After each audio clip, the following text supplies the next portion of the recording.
Orange tea. Hey guys, I'm Tim. I'm Dan. There we go. And I'm hungry. Yeah. So and we are live from undisclosed locations, especially Dan's. If you can find the alley that Dan is filming in, he will give you a free Slurpee. I don't know. Ew. Well, it's only slightly used. If you do not recognize the gentleman down there below, that is the Hungry Gamer himself. That is Will. He's gonna do it. He's gonna do it. He's doing the thing. Woo! He's so wrapped. Will is actually, he's a content creator, more famously known as the brother of the designer of Lunar Rush, a game you may have heard us talk about once or 7 times. I'll just point out that, he's more famous, and yet the only name you've mentioned is mine. That's true. His name is The Brother, right? The Brother. Yeah. I thought that was right. Ooh, Skippy, sorry. But, we call him whatever. Will, thank you for being here, man. We kind of slid into your DMs. Yeah, it wasn't creepy at all. Where is this? Is this streaming on YouTube right now? Mm-hmm. All right, I want to pop in so I can see the comments as they come through here. Oh, there it is. All right. Oh, It will probably auto stream to our Twitch as well, but most of the comments will come in from YouTube. Which? I know. What are we, video game nerds? That's right. Hey, Jasmine. Ooh, I beat you to it. Jasmine, you want to come on over to my channel? 'Cause I recognize you. Hey, Will, how long have you've been going at it a while, right? I guess maybe 4 years, maybe something like that. Okay. I guess I could go back and look. Yes, something like that. That's not bad. It was in the previous place that we lived. Like maybe 6 months or so before we moved, something like that. I remember sometime in the middle, I found myself we had no furniture anymore because we were moving. It was the middle of the pandemic, and so I was just recording on the floor. Yeah. People were like, "Why are you on the floor?" I was like, "Mind your own business." I'm trying a thing out, man. Yeah, it was amazing. Were you always West Coast? Like, was the move just? Oh yeah. in-state, No, or- we moved 2 miles away. Oh, oof, that's tough. I've been here since college. Nice. Well, Will, we are here because we are not at Origins, which is in itself depressing. Dan, I feel like we should see your hands in that dark room. Like, we're concerned. Ooh, one of them was blurred out for a second. Oh, Yeah, they're blurry. I have magic. That's tricky. Yeah. So we're not at Origins. Yeah. We're not there. But your compatriot is, right? Yeah, a couple of my cohorts are there. They're seeing my friends and Dan's friends and probably your friends as well. And Right. We're just hanging out. Yeah. Leeches, you could say. Yeah. They are leeches. Yeah. We're more like barnacles. They're leeches. Symbiotic, pure leaches. Yeah. Yeah. Now, did you guys have a booth there? I know sometimes you guys have a booth. Not at Origins this year, but we will have one at Gen Con. So, but Gen Con, it's going to be a little different. Like last year's Gen Con booth was like interview space, like let's go, and was an awesome opportunity. Allowed us to do a ton of networking and, got to get in front of some publishers and some designers, and they're like, oh, okay, well, I guess they're at least really trying. So. Can we have the guy who doesn't sit in a dark room with no pants on cover the game, maybe? Yeah. So usually, when Dan doesn't remote in like this, he does most of the time, at least wear clothes from the waist up where you can be seen. Yeah. We sit at a table. So I'm efficient. I only wear what is necessary. That's right. And it's like 93 degrees here this week. It's pretty rough. Rough, man. My AC is just like, yeah, dude, I can't. Sorry, buddy. You're in the Midwest somewhere, right? Yeah, we're in Indiana, northern Indiana. So so it's all humid there too, huh? Yeah, it's wonderfully miserable. Yeah, we don't do humidity here. It just isn't a thing. Are you like Northern California? Oh yeah. San Francisco Bay Area. Yeah, we're just gonna hate you, and then until you have an earthquake, then we'll feel bad for you. you know. Well, I mean, the fault line is right over there, like mile and a half. Oh, perfect. Is it better to be like closer to it? Do you or would you? No, it's no. I just let me ask something though. Is it better to be right next to the tornado? listen. Well, Just well, want- like when the He fire chose comes, to you live like there. want it on your ass. He chose to live there. He clearly knows where the fault line is. So- Portland Gamecraft. Is that Evan? That is Evan. Gamecraft? That is Evan. Hi, Evan. You want to say some horrible things about him? No, Evan's nice. He bought me dinner at Origins or Gen Con one year. It was Okay, so and memorable. That's what You, it takes. Okay. Yeah, that is it. that's right. You want to be in the eye of the fault line. Evan's got my back. Wow, Evan knows a lot about how the world works. He's Hmm, basically a doctor. We're like perpetually in the calm before the storm when it comes to earthquakes, though. Yeah. I mean, there's a whole bunch of stuff that there should be a big one. I mean, I think it's under not Yosemite, under Yellowstone. Like I Mhm. think that's like due to that's like 10,000 years due to erupt. Yeah. It's like crazy. Same thing with, we're getting way off topic here, but same thing with the whole like the magnetic pole switching things. They're like, oh yeah, we're like 20,000 years past when that was supposed to happen. It's like, oh my God. And I mean, and according to Tim, when the volcano goes off in Yellowstone, you want to be on top of it. Yeah, well, because it'll go over. It'll shoot the lava It's- over you. As close Right, as yeah. you can, because all the debris is going to fly. I've seen the drawings and the pictures.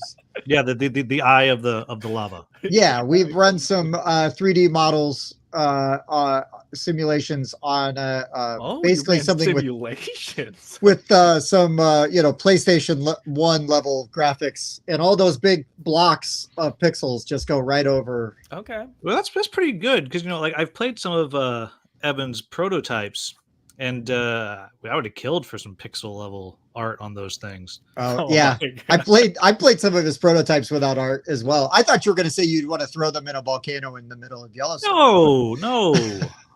I would definitely not do that, even though he beat the crap out of me in After the Empire. I mean, he did have a hand in that. Yeah, Yeah. it was so bad. I've never played again. Wow. That's why it's not on your shelf, right? Because there was that post. Yeah, Yeah. that is part of the reason. Also, I'm intimidated by it. It's such a big box. I'm really Well, you got to get your jaw around that thing. Oh, that's Yeah. true. well, the thing that not only do we have earthquakes, but we have small houses for a lot of money here. That's what we Mhm. have. Though, as I learned, I was just in the UK. They have the tiniest freaking rooms, like in the world. The streets are all super narrow. Even like their like staircases are super narrow. It's so weird. Like my tiny little room. I was in Mark Dainty's place. He has a lovely house. I was like, dang, this is like luxurious here, which makes where you are, Tim, like a mansion. Yeah, It's not the size as Oscar the Dan over there. it's Yeah. well, And his trash can he's sitting in. I'm Dan, actually poking my head through a hole. he's like, I hate everything, and then he goes back down. He'll come back with a banana peel on his head at some point because somebody will throw some stuff. Yeah, these tiny streets were designed to fit those tiny cars, at least those Mini Coopers. Did you go to the UKG? No, I He- missed it. So the plan was we made the trip based off of the previous year's UKGE, but it was one weekend earlier this year, which coincided with the last day of school, and you can't miss the last day. You just, so I couldn't make it, which was a bummer. At some point, I'd like to, but you got to go to England, which is pretty damn cool. yeah, it was great. We had a great to play a whole bunch of games, saw a bunch of stuff, all the pipping and wadding and all that, I mean, it's. Did you? You didn't. I was trying to think of some English terms that are offensive in England. You didn't like pat any fannies or anything while you were there, right? No. And now Dan has to explain what that means Oh, sure. Yeah. because he's in the dark, filthy room. Yeah. So it's when you, That's good. And I mean, that pretty much sums it up, I think. Yeah. I believe Dan used what we just called a lag switch to. Evan, I'd love to go to Essen, but it has to line. So we have this random in my school district, this random October break every year for a week.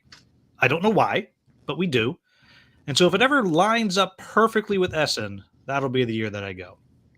It's kind of like waiting for a lunar eclipse, though. You know, it's like every 75 years, you know, a perfect eclipse happens or a solar eclipse, you know, and then you can. We're in a rush for that. You are in a rush for the See what you lunar did one. there. That's for sure. That's for sure. But you got a limited amount of turns to do it. That's the hard part. 7. You know, there's an expansion coming. Oh. Yeah, and at Gen Con, you'll be able to check it out, actually. Ooh. Is that going to crowdfunding as well? Yeah. It'll be they're factions. Sweet. Super asymmetric factions. And I don't know how much I'm allowed to talk about, so I won't. Sure. But they're like crazy different factions. Literally well, always a positive. If all of your lights go out, we know you said too much. If it's like all of a If sudden you Will start looks like looking Dan. like me. Yeah, Yeah. exactly. Look, that did not make enough money on crowdfunding for them to have that kind of power. You got to keep them grounded. Yeah, like I mean, they could get like pay 1 month's rent in like a 1-bedroom loft in North Dakota. Like that's what that could afford them. Good You're for them. basically talking about like the Unabomber's cabin, right? I guess that was Montana, but still. That's a whole house. That's too expensive. But I guess we can get on track. We've had enough learning about science and how it, you know, like real scientific facts. Done Yeah. my own research. I understand how volcanoes work and fault lines work. But we are going to talk about our top 5 games that we love but don't play anymore or haven't played in a while. However you want to define that. Yeah. Let me get my notes up. There we go. My list makes me sad. I don't know about you guys. Well, the 'Cause problem is, when I came up with the basic idea for this, I purposely left it ambiguous and just let Tim kind of twist it however he wanted and everything. But like, the problem is, this list could be 200 games, like minimum. You know? Yeah. And it was funny. It was secret. It was the Secret Cabal's topic Oh, really? that came out today. Like that was one of their topics. Wow. Wow, that is. We're funny. doing something right because Secret Cabal, they do all right. They do pretty good. Yeah. No, had no idea about that, but haha. But We're second. I guess they get to say haha because they recorded like a week and a half ago, which They did. that makes us the assholes. Yeah, but I Yeah. didn't know that. That makes us the leeches. Now we're the leeches.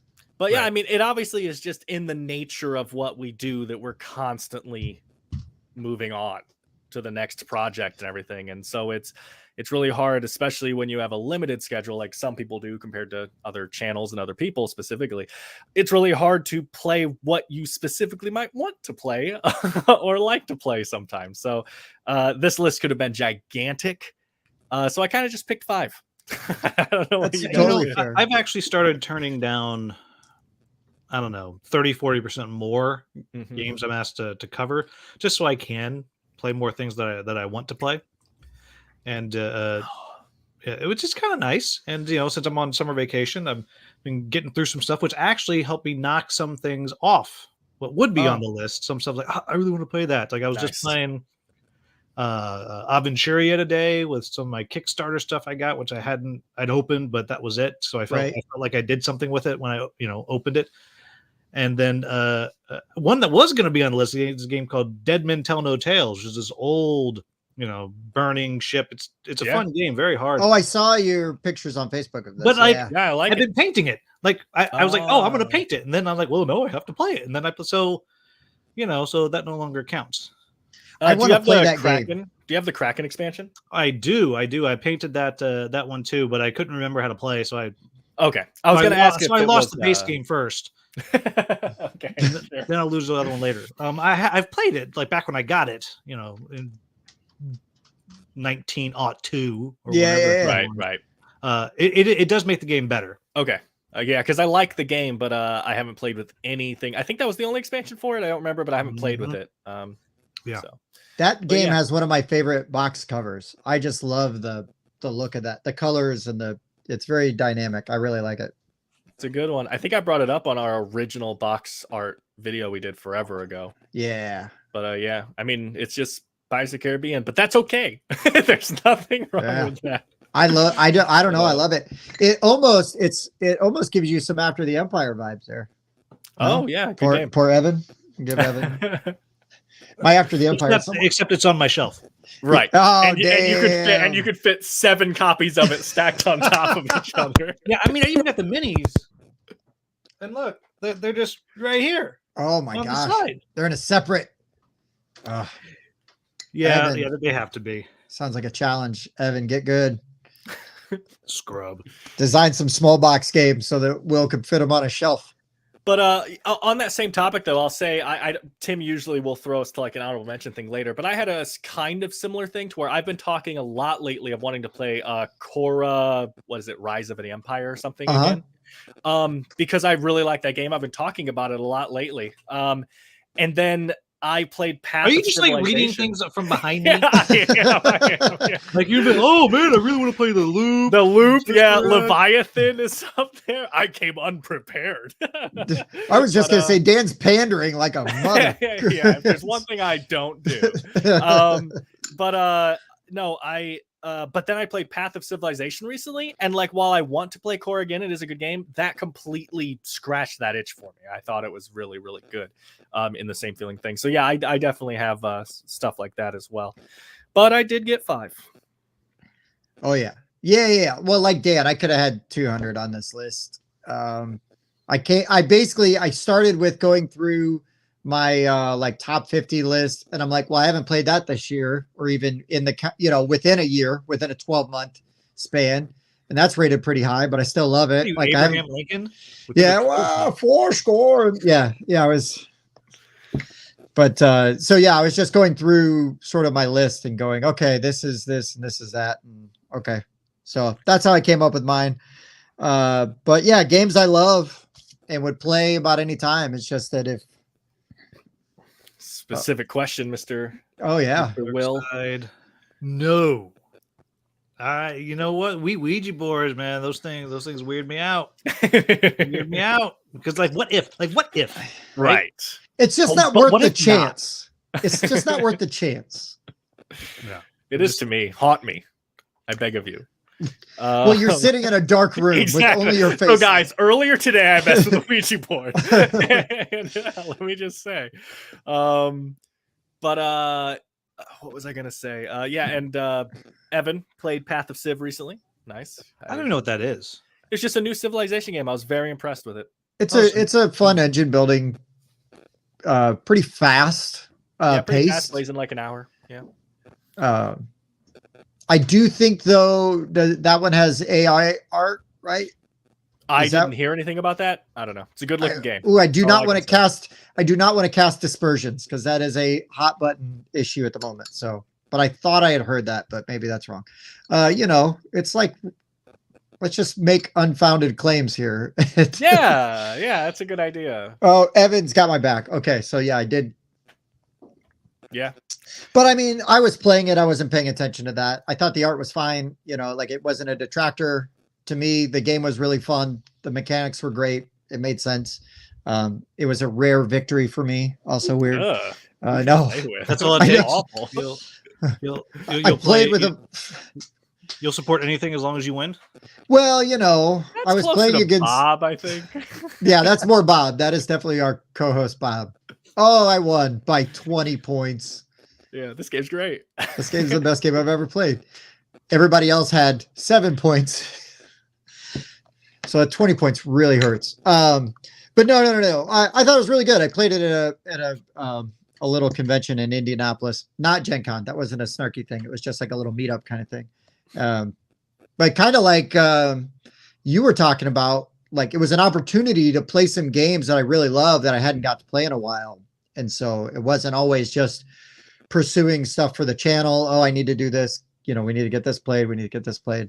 And then I don't know, I'm sure it happens to you where you'll get a game you've played for the channel, you review, you really like it, and then you kind of have to put it down because you got to move on to other stuff. Yeah, it's a whole bunch of them. Hi, Andrew from Origins. Yeah, Brag about it. It's what you know. What it's a. Hold on, I'll finish the thing.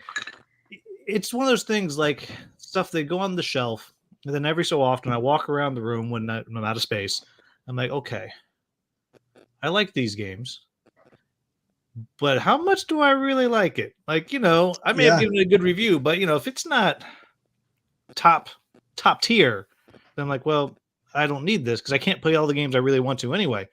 But anyways, okay, so the reason it's okay I'm not at Origins is because I'm about to hit the next weekend 3 cons actually. Woo! First, so we're going to RageCon, Okay. which is in Reno, Reno Area Gaming Expo. It's not about being angry, but we Bummer. decided myself and Don, who is my sometimes regular, occasional co-host for the podcast, and Peter Vaughn from Cardboard Alchemy. We're going to do TrainCon. We're going to take the train from the Bay Area to Reno and have just like 7 hours of train gaming, then RageCon, and then like 7 hours of train gaming back. Well, I mean, can you play 7 hours worth of Ticket to Ride, or are you going to play like other train games? Well, we are going to play because there's famously only Railroad like Inc. three Railroad train Inc. games ever, right? I only own 2. I own 2. Oh, I okay. have Ticket to Ride Legacy, which is we're playing with specific people, and then I got Imperial Spells and Steam, which is probably my favorite train game, but that's like a whole cube is how big that game is. So that's not fair. Yeah, but we are going to play Railroad Inc. for a little bit. I've heard good things. Haven't played that one.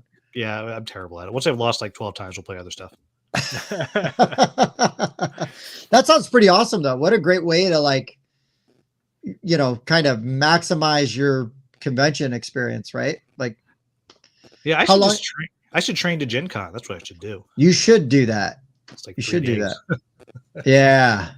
Well, you need to do that after what is it? The Horror on the Orient Express comes out. The Cthulhu train game. Yeah. Or you could get the RPG version and just play that, I guess. But yeah, the problem with that is, in theory, I'd think about it, except the school year starts like boom immediately after. So that's why last year I actually couldn't go to Gen Con. I was going to, but then they changed the school calendar, so I couldn't. It actually coincided with the first days of the school year. Now, do you ever go to KublaCon? Oh, every year. Every year? Yeah, I wasn't sure if you were in England during KublaCon or not. Nope, it was like the following weekend, something like that. Okay. Because you guys have the coolest name conventions. RageCon just sounds badass. You just go and you play all the Dice Chucker angry games there. And then you go to KublaCon, and I don't know, is that territory control week, Yeah, it's just historic war games, I guess. Yeah. Lots of historic war games. We also have DundraCon. Ooh, which is where Dan is right now. Yeah. I had to step out to be on this, but yeah, where they're having a lot of fun, just slightly further into the cave. Yeah, I can hear the whips. They've got it. Dan's got to keep the lights off because the beholder will show up. Exactly.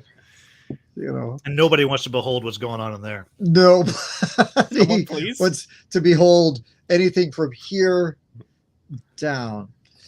I think your second guess was the closest, Evan.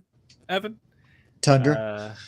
I don't remember how to spell it, but I think that OT is correct. Oh, Poirot. Poirot. Oh yeah, Poirot, the detective. Yeah. Or as I assume you guys say in Indiana, Poirot. Poirot. Yeah. I just said it pretty close to accurate a second ago. I just call him the Frenchman. I try to find. He's actually not French. I call him Mustache Man. Oh wait, he's God. He's from Belgium. He's Dutch. You never trust the Dutch. There we go. There we go. It is. Can you say that again? But can you first say, well, actually? Actually. Yeah. Well, actually. Thank you. He's Dutch. There we go. There we go. Never trust the Dutch. I don't know. It's the one thing I can remember. That's from a Austin really Powers weird 3. bias to have. Austin Powers 3. It's the weakest of them, but surprisingly not bad for being the weakest of them.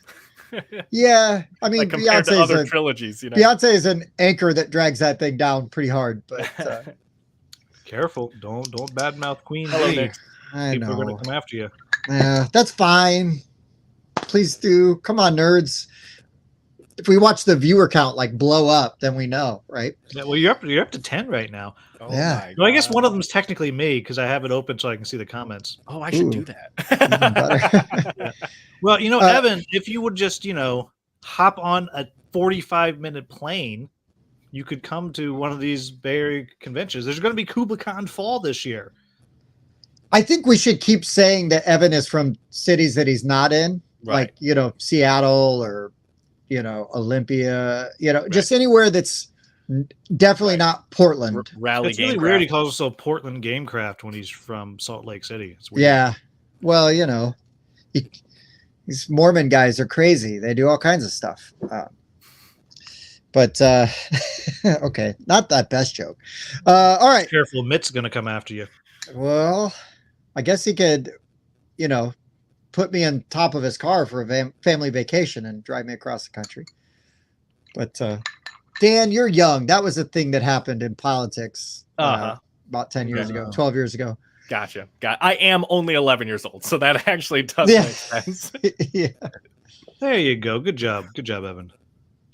Oh, look at that. So Bob is I'm dog sitting for Bob right now, and they are Woof. stopping for White Castle. You suck. I've got to drive 45 minutes to White Castle. Do you even have White Castles out there out west? Oh, we have in and outs. Oh, inferior. I want my diarrhea faster. Good Lord. Anyways, Dan, you don't even like White Castle, do you? Do you like White Castle? I like White Castle fine enough. Sure, I'm not going to travel 45 minutes for it, but it's fine. Well, it's a long way for you to go. Justin wants to know: do board games taste better with salt and pepper or hot sauce? Well, just like with anything, it depends on what the genre is, right? I mean, some games you want to be a little, need a little heat. Other times, the flavor is just right, and you just got to, enhance it with a little salt and pepper. There you go. See, now, do you now like wine cellar? When you bite into that, what wine do you pair that with like a Bordeaux or something, or do you? Well, if I was really fancy, I would have paired that with the charcuterie board. Oh, There you go. There you go. But I don't have that game, so I couldn't do that. I think I'm getting a copy of it, but I don't have it yet. There's one in the studio. There's a prototype in our studio where Dan is not at. Yeah, But- no. The basement of the studio. Yeah, it's like the basement of the Alamo is where you're Wow, at. you're okay, Pee Wee. Yeah. Your dungeon basement over there.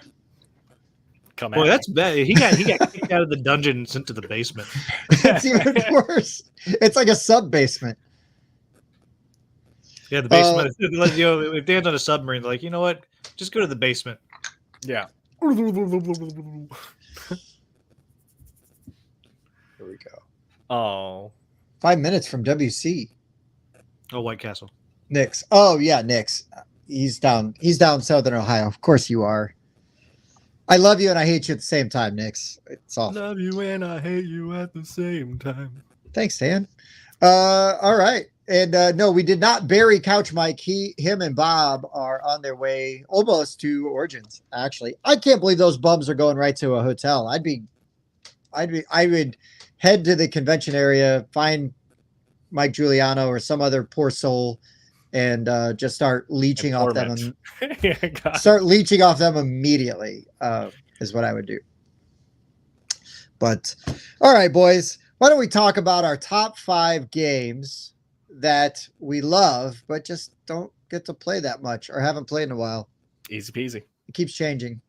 It's whatever. Changing. It's whatever pops into my brain when I try to say it. Yeah. I got a little list of 5. We keep deciding how I'm going to do it. I think I'm going to do it by what it's been the longest since Ooh. I've played. That's fair.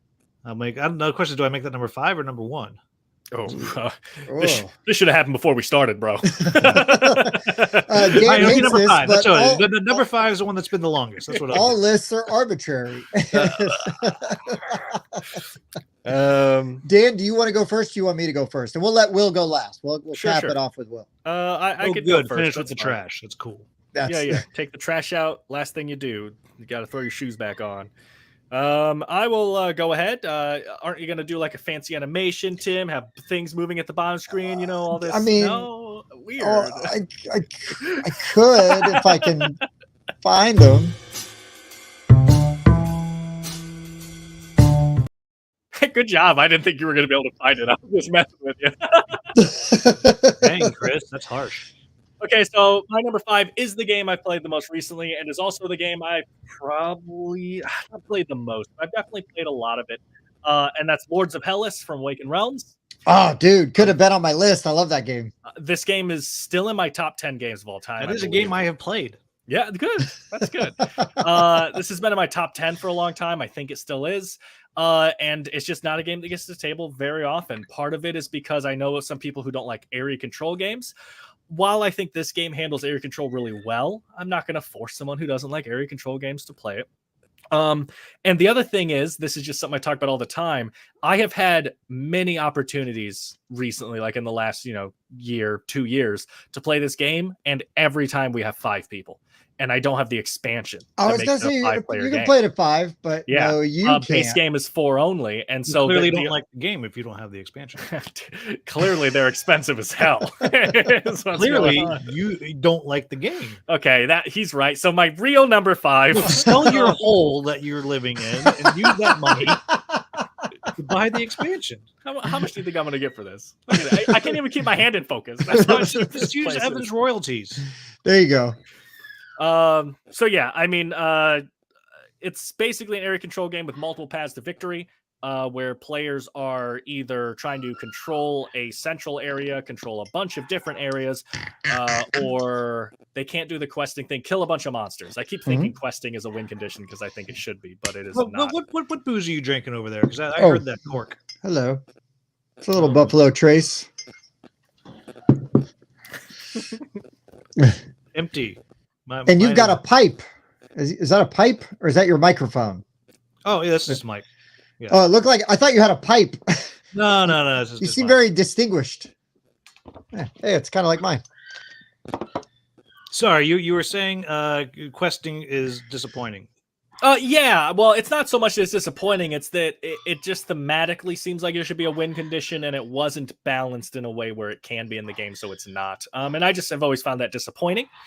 Yeah, actually, Chris, yes, I mentioned that earlier. That is one of the reasons. I don't have a nice fancy game shelf behind me. It's just my bed.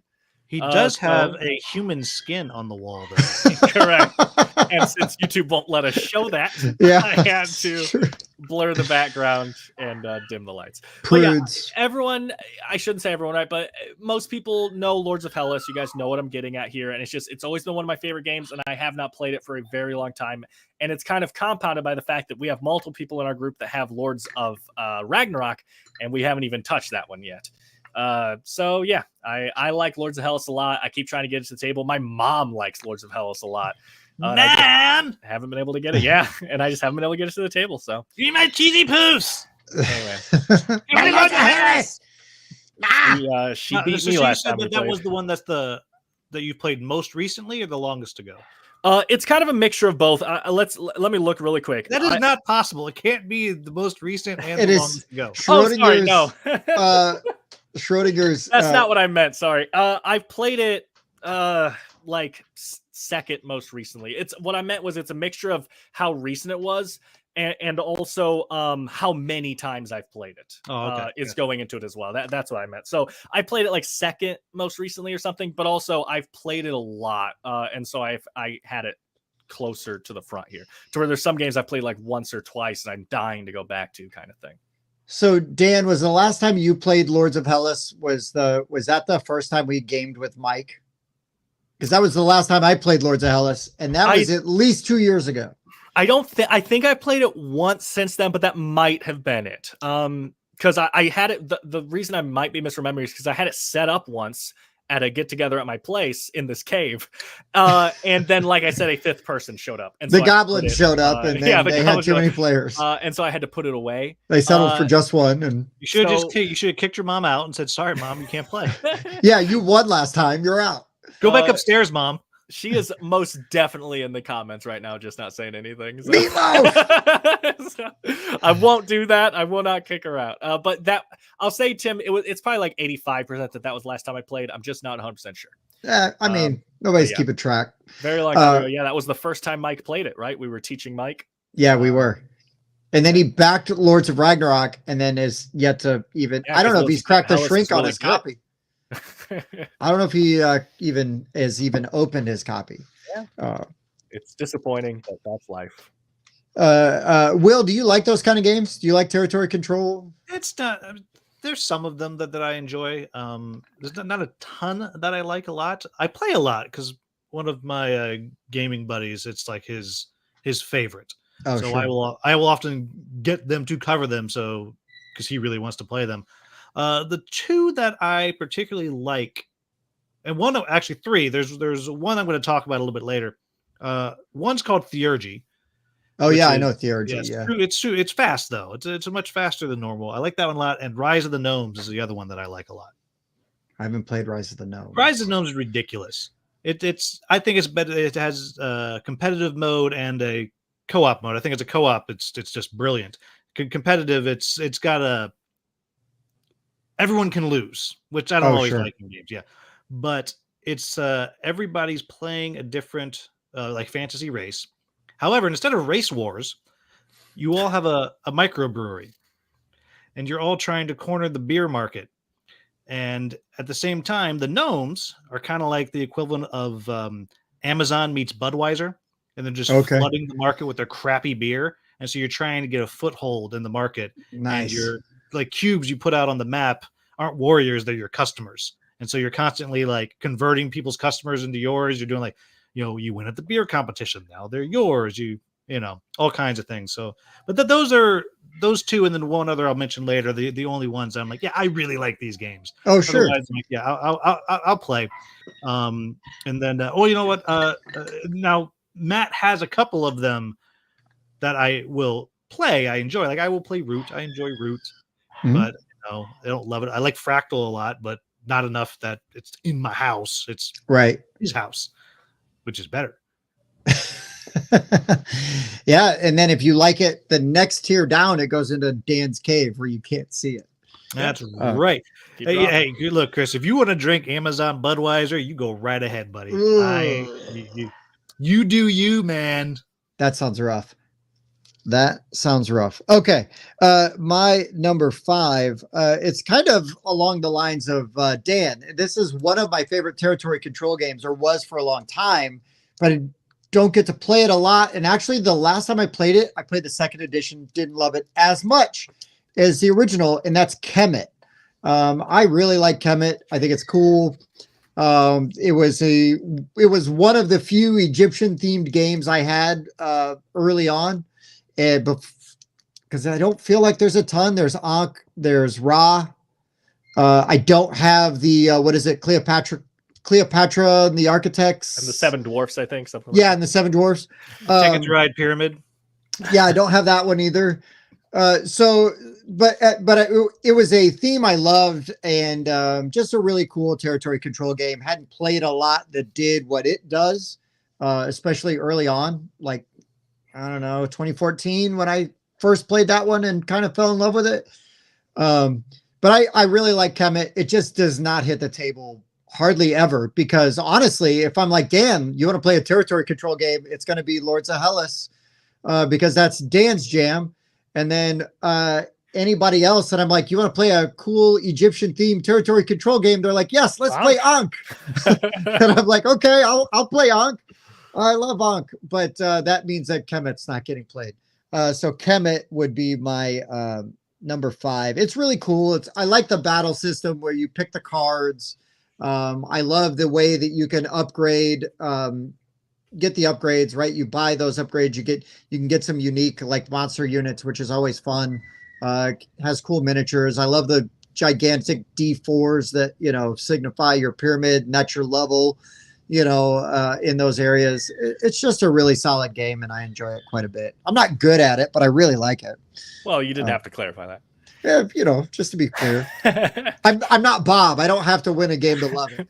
I just don't want to get destroyed, like dog walked, like Bob will do to you in a game on your first time when he's teaching you, and then be like, okay, I don't need to ever play this again because that was miserable. I only played it the one time and it didn't do it for me. But you played second edition, right? Correct. Or did you play I first? played second edition. And I would play it again. Just didn't do it for me the first time. Yeah, I mean, it's Blood and Sand's fine. It's fine. Did you play the old one or the new one? The old one. Yeah. Okay. I mean, the new one's basically the same. There's a few differences, but it's just not my style of game. So there's only a few that are just that click for me, and that one's because my memory is it's hyper aggressive. These games, and I tend to bounce off those a little bit. Yes, it is. It is definitely hyper aggressive. And the thing is, and that's a good point that you make, is that when there's definitely some styles of games that I don't always love, but when one comes along and it's like really good or just like clicks with you, then you love that game, right? Because it like, oh wow, it actually overcomes this mechanic that I don't enjoy or this theme I don't like, or whatever, right? So just makes that game all the better. But Kemet's my number 5. Will. All right, so I'm gonna go with the one I played most recently, and that is Euphoria from Stonemaier. I love Euphoria with the expansion. Gotta have the expansion. And I have the expansion and haven't played it since I've gotten the expansion. Unbelievable, yeah. If for no other reason, it gives you a market. So when you're kind of getting those relics or whatever, you have some choice you can make. It's just theming wise, it's super clever for a Euro game. Euro games are classically not thematic, right? But it's not the most thematic Euro. But like if you take a moment and think about it, it's doing a really good job. Like your workers are going to go away if they get too smart. They get too smart, they're going to go away. But you can always get a new worker. And how do you get that worker? There's 2 ways you can get the worker. I love it. One, you can find somebody and electroshock them until they come work for you. Or you can like send them to the spa and use lots of water. And then to keep them, you have to either feed them or give them drugs. Yeah, dumb them down. You got to dumb them down. Yep. It's just I really, really like it. In fact, my wife and I will play it sometimes in it's not an official mode, but cooperatively. Where if you play against the AIs, we just like, well, as long if we can both win before it, and so which is really challenging. It's such a great game, and we did an episode of our podcast a while ago. We talked about the games that we haven't played in forever, and we wish we had, and that was one of mine. So like, I don't know, a year ago or something, we played it once.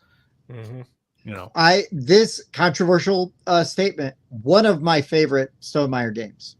I know everybody loves Scythe. I would play Euphoria over Scythe. The other one I really like also was famously hated, at least when it first came out, and that's Tapestry, but not step on anybody's list potentially. But I like Euphoria is my favorite Stonemaier. Number 2 is actually Expeditions.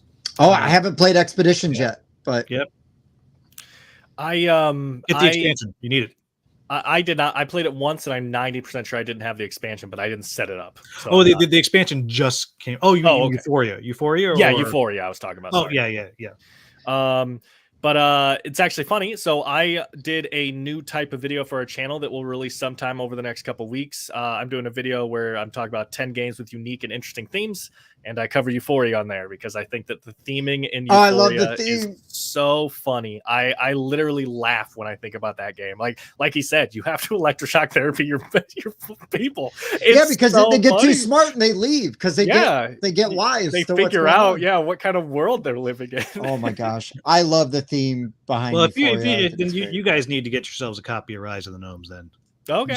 I'm writing down Rise of the Gnomes because I want to know. I know there's copies available. I know they're out there. If you're you guys are in America, so they're available. What? We're in the goddamn heartland. You're absolutely right. We're in America. I don't know. America. Sounded good. That's about as red-blooded as I get. Okay. Are we ready for number 4 then? Yep. Yeah.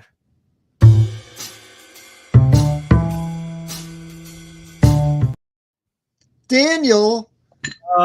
Yeah, so my number 4, I realized the order I'm doing this is kind of how like niche they are. Seems to be where it's going from here. Are you going to give us a different reason for why it's the number it is every single one? Figured me out. No, so my next one though. Number 4 I played yesterday, but I wish I was still playing it. I wish I wish I instead didn't of play this. No, so I'm gonna go with Caverna the Cave Farmers. This is the main reason this is on here is because for a very, very long time, this was my favorite worker placement game.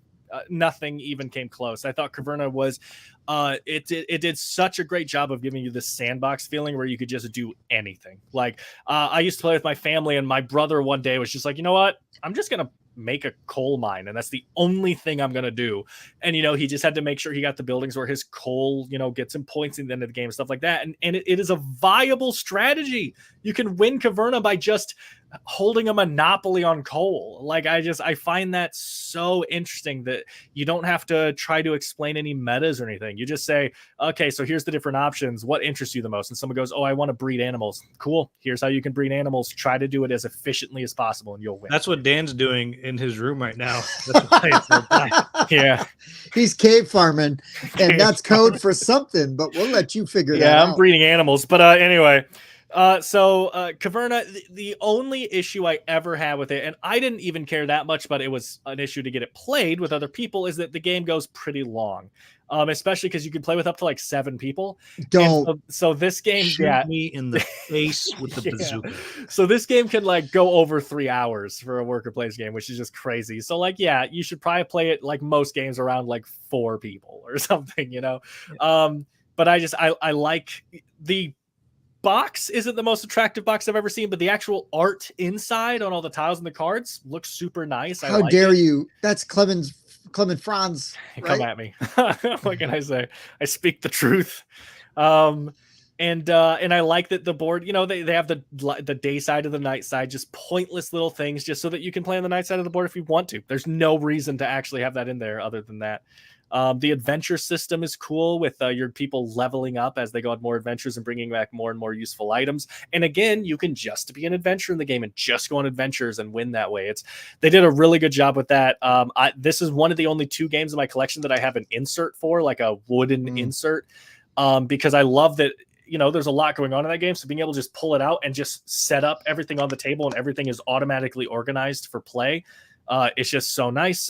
But even though I've said all those things, I've played this game forever. And part of that is because stuff like Dune Imperium came out that I just think is a better worker placement game. Oh, I'm sorry. Yeah. Okay, someday you'll like good games. And so tell me about one and I'll be there. But what's funny is Dan managed to turn a 20-pound game into a 60-pound game by giving it a wooden insert. Nah, it's I can't remember the name of it right now. It was Daedalus inserts. Daedalus, yeah. They're not in business anymore, I think, right? I have their Gloomhaven insert. But it's extremely light, is all I was trying to say. Like their insert is so much lighter than any other one, which I don't know if that means it doesn't hold up as well, but I haven't had any issues with it. But yeah, when it came to worker placement games that give you a do whatever you want feel, I don't know if anything still to this day beats Caverna for that. But Dune Imperium, just the theme and the balance is closer.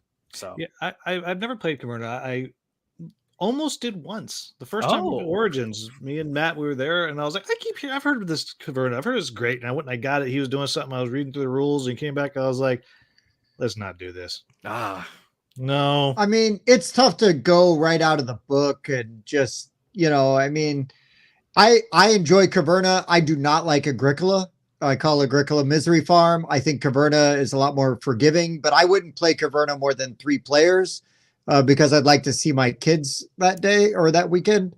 But I like Caverna. I really, when I originally heard Caverna was sort of like the successor or, cousin to Agricola, I'm like, I don't know. But then played Caverna and was like, oh, this was actually pretty fun. But the first time I played it, it was 2 players. So it was even better because, it's just fast and, we're just kind of getting to do what we want to do. And it's not as punishing and miserable.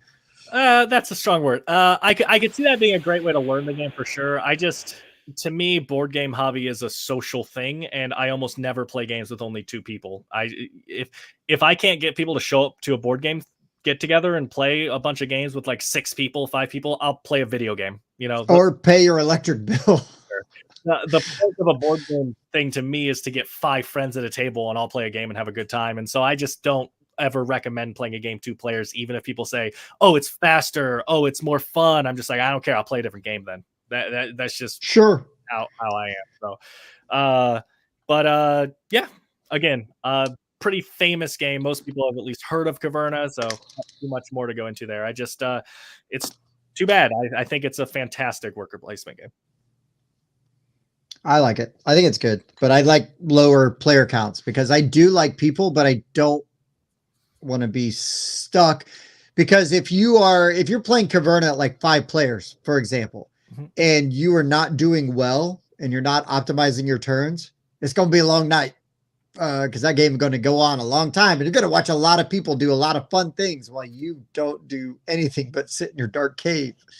I think my favorite player count is actually 3 players. I like playing games 3 player. They move, they're quick. You like games you play at 2 player, it's a different game.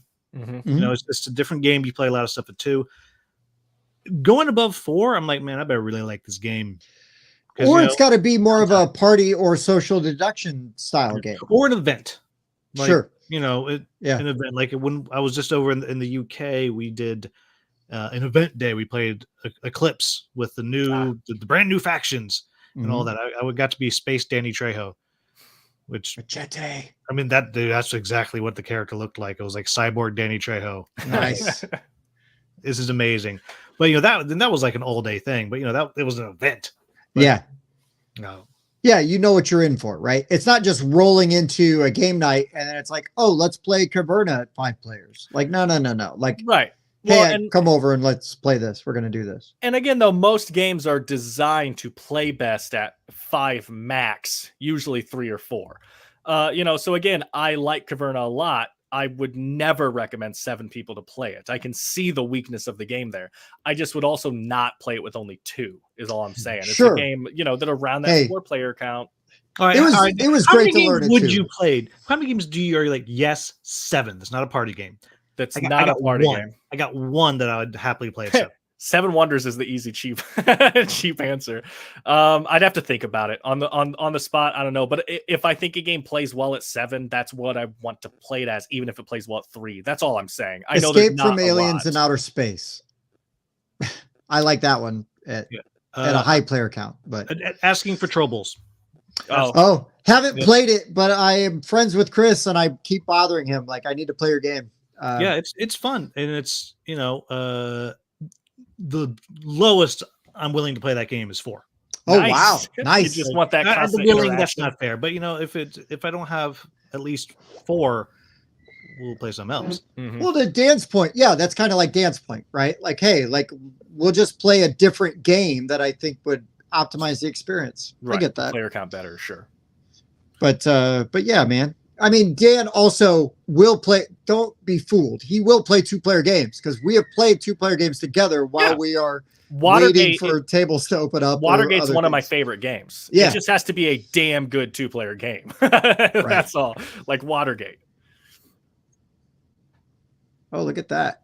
I don't know who Clean Slate is, but thanks, dude. Appreciate you. And if you're a Hungry Gamer fan, you should do that. Go over there and sub and subs. Do all those things. And then just so Evan knows, yes, Will solved world hunger. It is just eat your board games. Eat board games. Yeah, we all have plenty of that. And when you're full, send them to other people. And eat Portland. Yep. Keep it weird and eat it. Portland's not real. I'm pretty sure that place is made up. Yeah, I think so.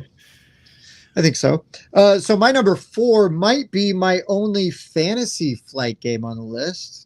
I don't even know that anybody would associate this game with Fantasy Flight. Just was fun to say. But this is a game I really like, and I have not played it in ages. Elder Sign. I mean, it is dice chucking. It is, you're rolling the die. You're trying to match the symbols to the cards so that you can clear them out. And then you got to get to the great old one. It's very difficult. But this is a game that I played a ton solo. I played the app a bunch. I haven't played the app in a while, but I used to play the app a bunch. App's super disappointing because like rolling the actual dice, that's where it's at. It The doesn't whole point of the give you- game is there's all those dice. Yeah, you don't It's get like- that like. Yeah, no, it's not as fulfilling. That's for sure. But I had a bunch of the expansions, access to a bunch of extra stuff. But I enjoyed Elder Oh, Sign. you I see thought how it easy was that fun. is, Dan? He has all the expansions. You only need to get one expansion to play Hellas. Just one. Yeah. Let's add up the price of all his expansions. Hold please, on. and add Digital. comparison. Digital expansions, Yeah. right? Also, the space that it takes. That Yeah, cave, like that Yeah, cave it's doesn't go approximately much, this big is the Yeah. amount of space those Right. expansions take. right? But anyways, I really like Elder Sign. I kind of enjoy those co-op pressure luck, really difficult decisions. That game beats the hell out of you. I don't win it very often, at least when I was playing it. And but yeah, I really enjoy Elder Sign, and I won't apologize for it. Yeah, I like that genre of game, the crisis management style games. I really, really like that. I'm actually working on a list of the top, my top Ooh. 10 of those not named Pandemic.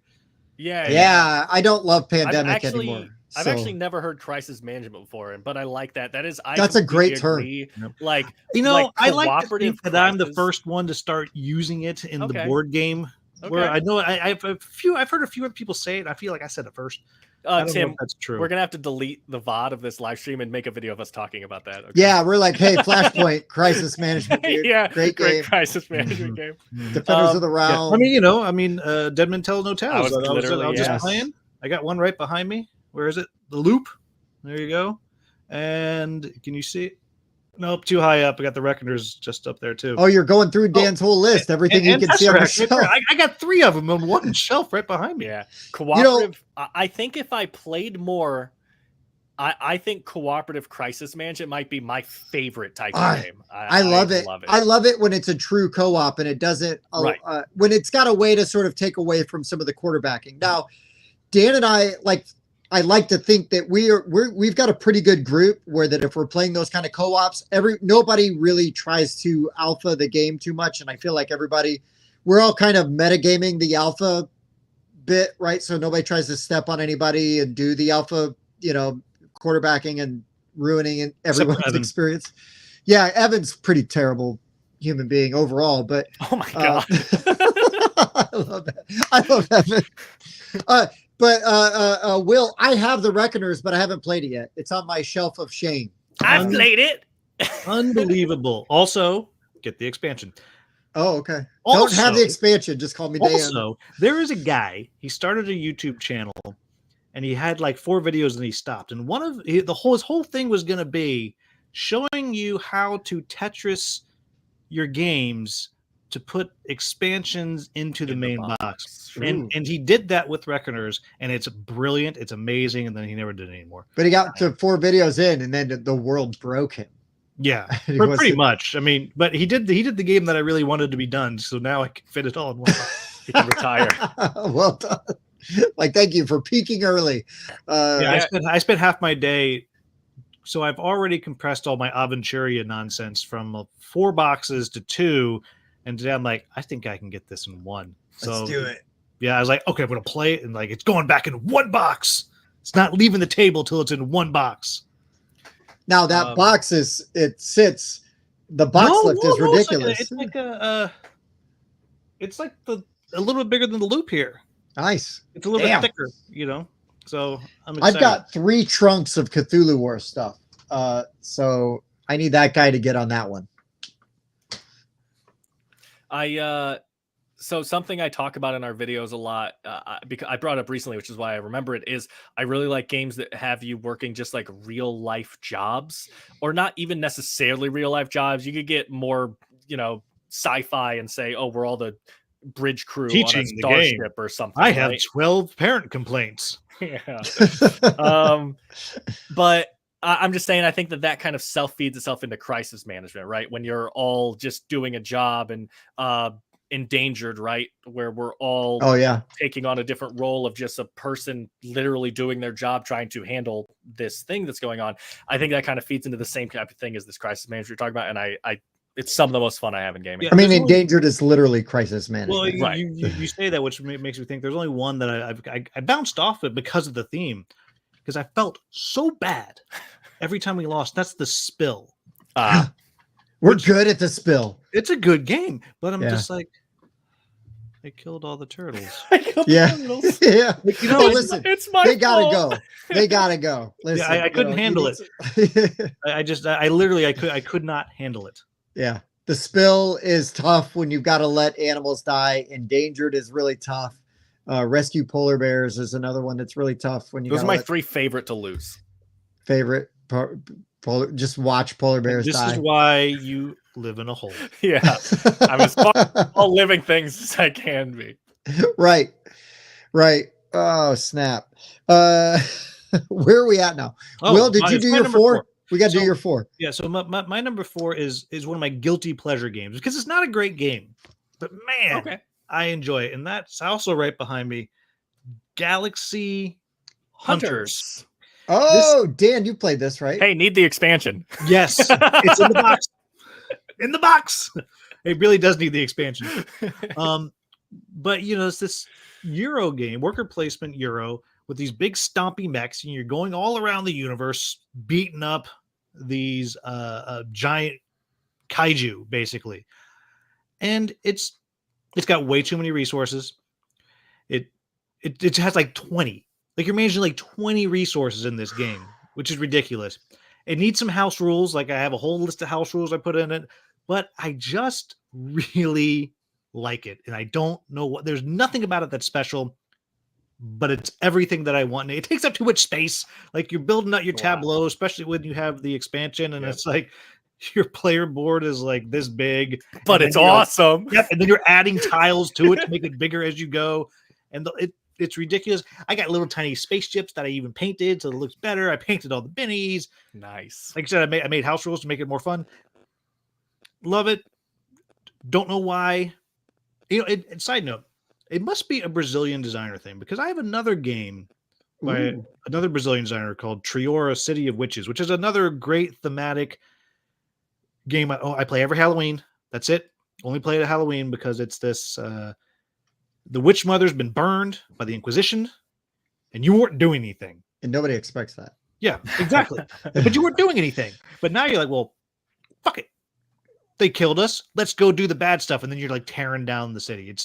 That sounds It also has way too many resources. Mhm. It also has like 20 resources. But anyhow, so Galaxy Hunters, it's never leaving my shelf. I have a real bad hankering to play right now. And I actually also almost said Galaxy Defenders, which is Yep. a great dungeon crawl adventure game that I had sitting over there, which is really, I need to get that played too, but I had to choose. So. There's also a game called Planet Defenders that I haven't played, but I just they're always near each other on the shelf, and I can never remember which is which.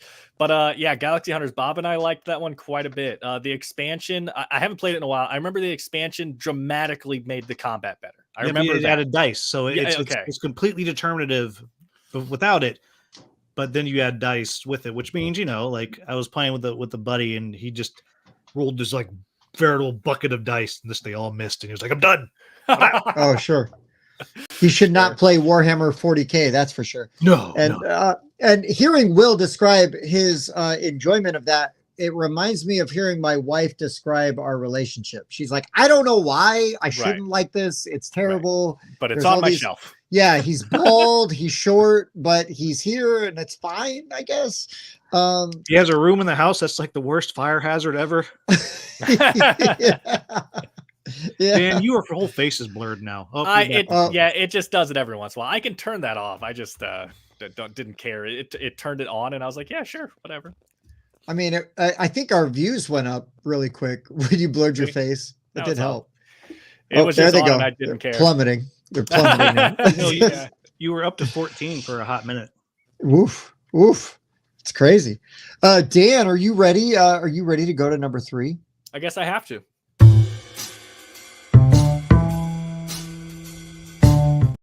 My number 3 is on this list for very, very, very obvious reasons, and that's Captain Sonar. Oh, I I mean, is the reason because you haven't played it recently? not 7 players, though. It's 8 players. Played it recently. So Captain Sonar. Ironically, that's the only game he'll play 2-player. Exactly. No, actually, I will say though, Sonar is a 2-player version that's actually really good. But Captain Sonar is a hold on, let me read my note really quick. A 2 to 8 player game. That's weird because I'm pretty sure it's a 6 to 8 player game is what they actually meant to say. You need at least 6 people to play this game, and even then you're missing out. Like you need 8.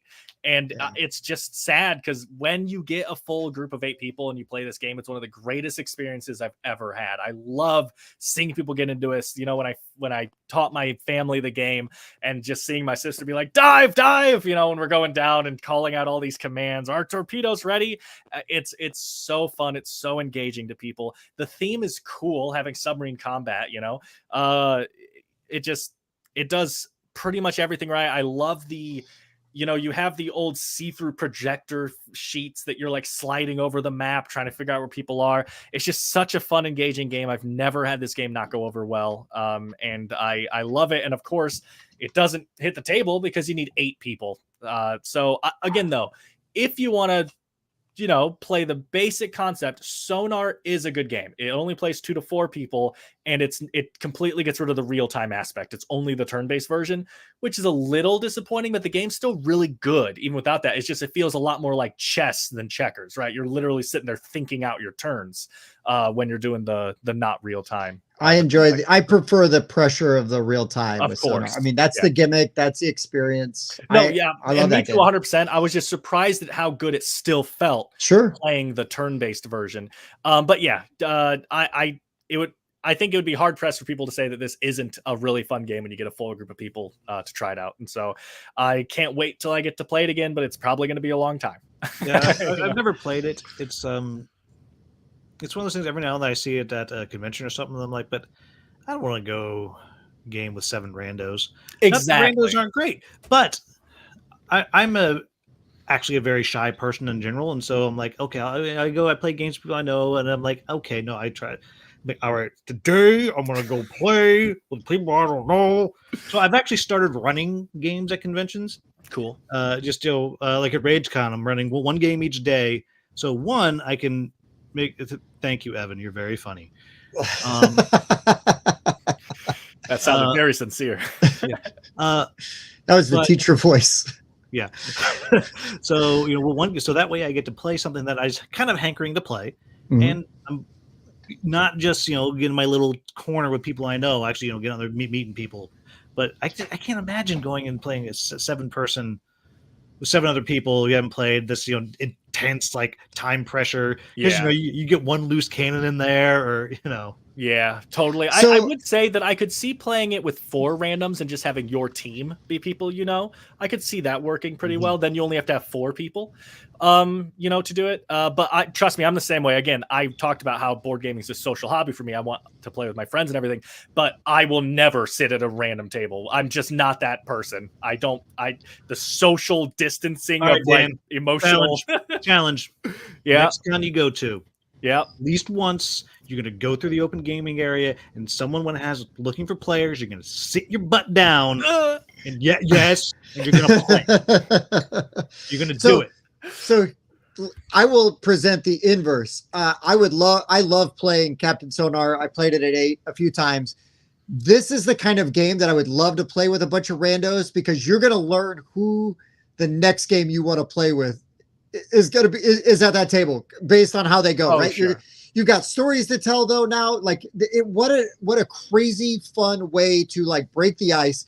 If you played that, let's just say you played that at a con, and that's over a weekend, and that was like one of the first games you played. You're going to run into those people. You may never actually play another game with them, but you're going to be like Sonar. You're going to be like, fire torpedoes. You're going to have something. The kids are going to be like Sonar. They're going to be like, so long. Yeah. Get away. Also true. I like to yell random phrases that nobody remembers from other games when we played it at people. But I mean, what that would give you a really good way to sort of now have a connection with all of those people, because of just the craziness of Captain Sonar. But also, I don't want to play that with really self-serious people that I don't know like super well, because then that's not near as fun. Because they might get legitimately angry that somebody is not good at the game or something like that. Sure, and it's also unfortunately very easy to cheat in the game, whether on purpose or not. Yeah, you know, just because of how hectic the game is, it's going to happen. Yeah, I mean, to me, it just, if I have one other person I know, if it's me and one other person, I'll walk into a group of 50 randoms and like, let's play a game with them. I just, I good. want Next that other con, person. you're gonna walk around by yourself. Well, you know, you say that. One game. One. Yeah. You know, I'm going to make sure you're sitting at the table, and then you're going to be like, this one doesn't count. Right. Or You know me. Leave. I'll just get up and leave. Yeah. Not even say anything. Like, ooh. Yeah. They haven't got a history. No, Dan, you and I have done that though. We've done that at conventions where it's you and I, and we just play whatever with whoever. And it is a little easier when you've got somebody that you hate more than anybody you could possibly be sitting at that table. Because comparatively, it's like, well, I probably like all these people. Yeah, by comparison, right? Yeah. It's a lot easier. They can't be this bad. I've been going with a couple friends to like basically Blood on the Clock Tower convention type settings where we just go to a random place and play with, you know, there's 20 people there playing, but as long as there's, you know, there's 3 of us, then we have that group kind of thing that we can kind of rely on each other for the comfort, you know. But I get it. I'm weird. That's fine. You're not that weird. I mean, you're weird, but you're in a cave. Yeah. But okay, so my number 3 is a game that I enjoy so much that I haven't played this since 2nd edition, and I own the 3rd edition, and I have not played it. And that is Fury of Dracula. I love 1v many hidden movement games. I think they're great. Fury of Dracula, I really enjoy it. I really like the theme. I like the idea of running around, and you know, you're either trying to catch Dracula or you're Dracula, and you're seeding the board with traps. You know, and it's not like Letters from Whitechapel where you lose immediately if they find you, because guess what? You're Dracula. You're going to try to kick their ass and then escape. So really cool. And I've heard that the 3rd edition streamlines combat and, you know, does some of that stuff, which is really good, but haven't played it yet. But I really do enjoy Fury of Dracula, and that's my number 3. Sonar. You know, it's funny. You guys have mentioned probably my 2 least favorite genres of game back to back. You're welcome. Because like Blood on the Clock Tower, I really don't like. Oh, sure. Games. I really, really don't. And there's no way to say this to why without sounding like a prick, so I'm just going to go with it. I'm really good at those games. And so I will play once. And then after that, it's like, kill him. Oh, I went literally 3 years of being killed first in Mafia in high school because I was that good once and it didn't matter. And then always, I'm like, nope. That's actually the same reason Bob doesn't like social That's deduction. Bob's reason. Not that he says he's so good, like, you know, a pompous. No, I'm just kidding. But man, I'm just keeping it real. But no, Bob just said he got tired of always being killed first, and so he just doesn't play anymore. And I get it. I don't know. Yeah. Bob and I always get killed first. The difference is I still like playing. See, the way to be good. See, you say you're good, but the way to be good at a social deduction game isn't to go like kill him. It's to go like, hey, we should probably kill that guy. And then they don't know that you're the one that's so smart and figuring it out. Yeah, no, it works great once. Yeah, one time I'll do really well. I won't necessarily win, you know, you don't always win, right? Games, but I'll do really well, and there's another way. No, yeah, you'll figure out the narrative. I can't tell if he's telling the truth or not. I can't do it. He's inscrutable. Now, you know? Will, I gotta also ask, because it sounds like you started the same way I did with playing Mafia. So you used a deck of cards, like just by like playing cards? No, it was just the math teacher was like, we're doing this. Oh, really? So we used to play Mafia with just like a deck of playing cards, you know, like an ace is the, you know, you got the ace, the jokers, the kings, whatever you needed to, you know, to say what your roles were. Yeah, no, he just walk around, just close your eyes and be like, if you got 2 taps, you're this, 1 tap. Yeah, that's nice and simple. But then you mentioned 1v many hidden movement games, which is like my favorite. It's like also another genre you famously hate. I enjoy. I don't hate them, but I don't like them.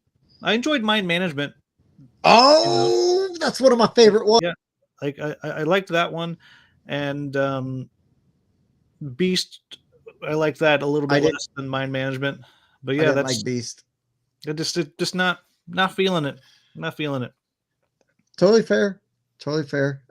It's really awesome having you on the show, and I guess that's all the time we Yeah. have. For the, Cutting it early.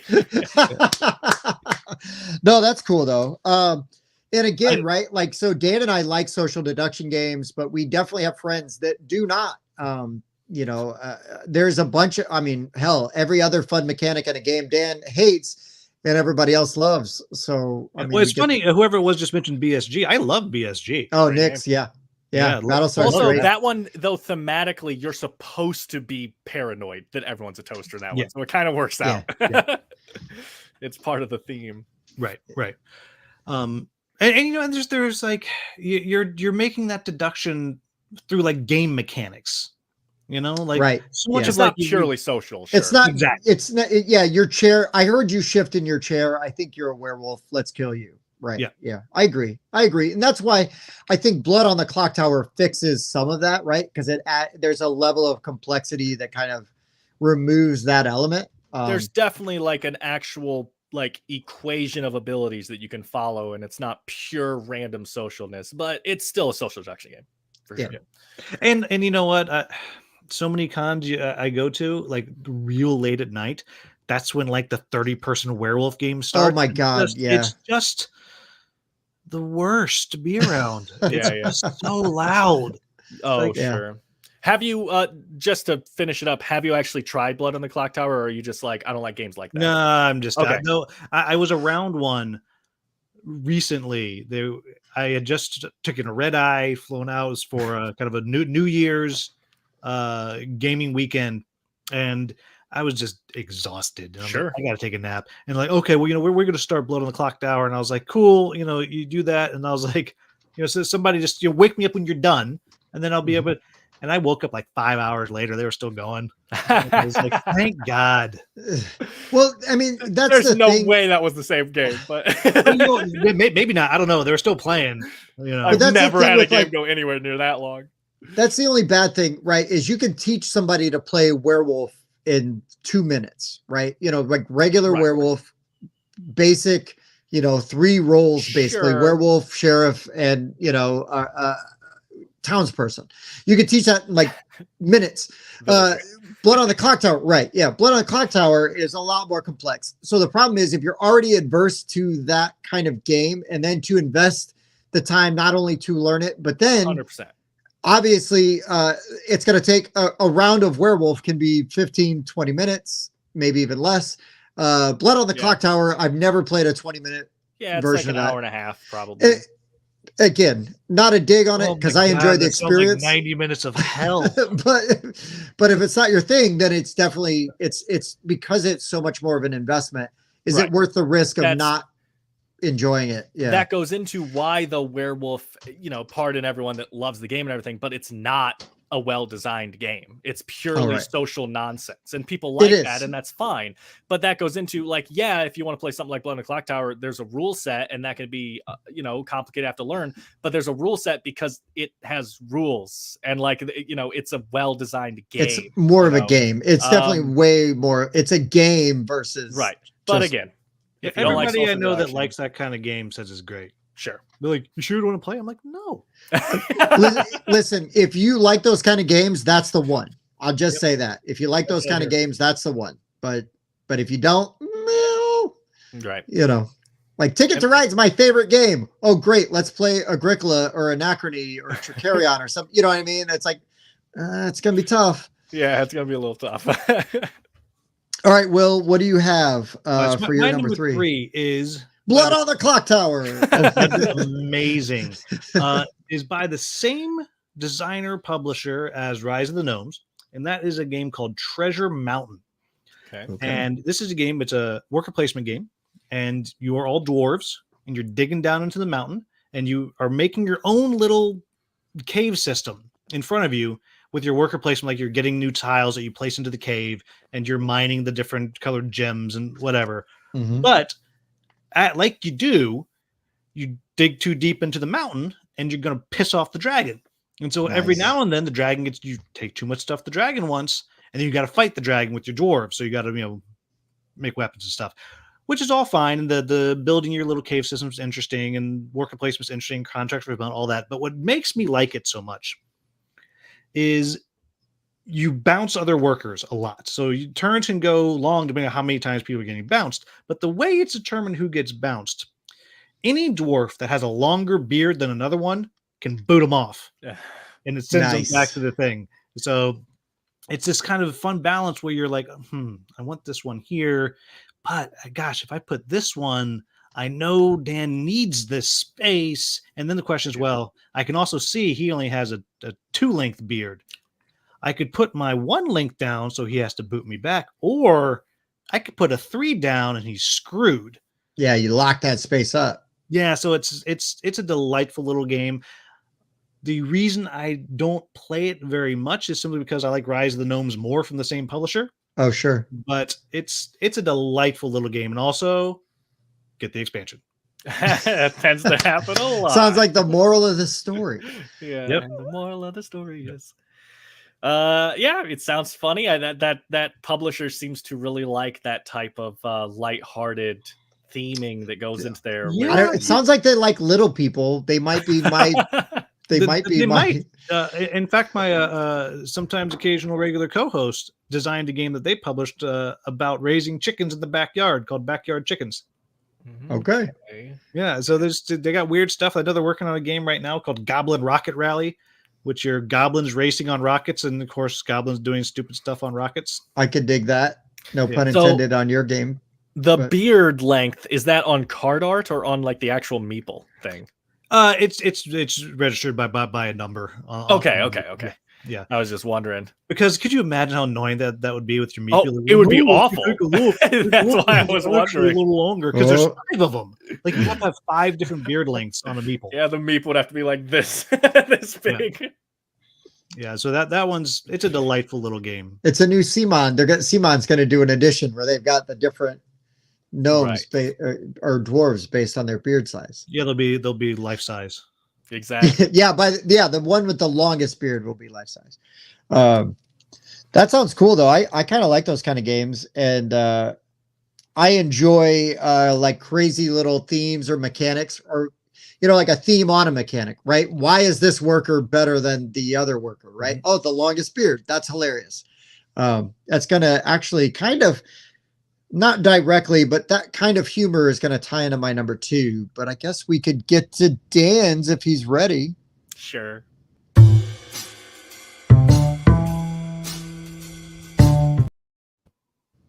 My number 2 is a game I've talked about a bunch in the past, and that's Sentinels of the Multiverse. From Greater Than Game. Yeah. I just talk all the time. Get the expansion. All of them. This is a fantastic, if extremely fiddly card game where you guys are working together with your completely asymmetric decks as superheroes to beat the supervillain. And it's Baron Blade.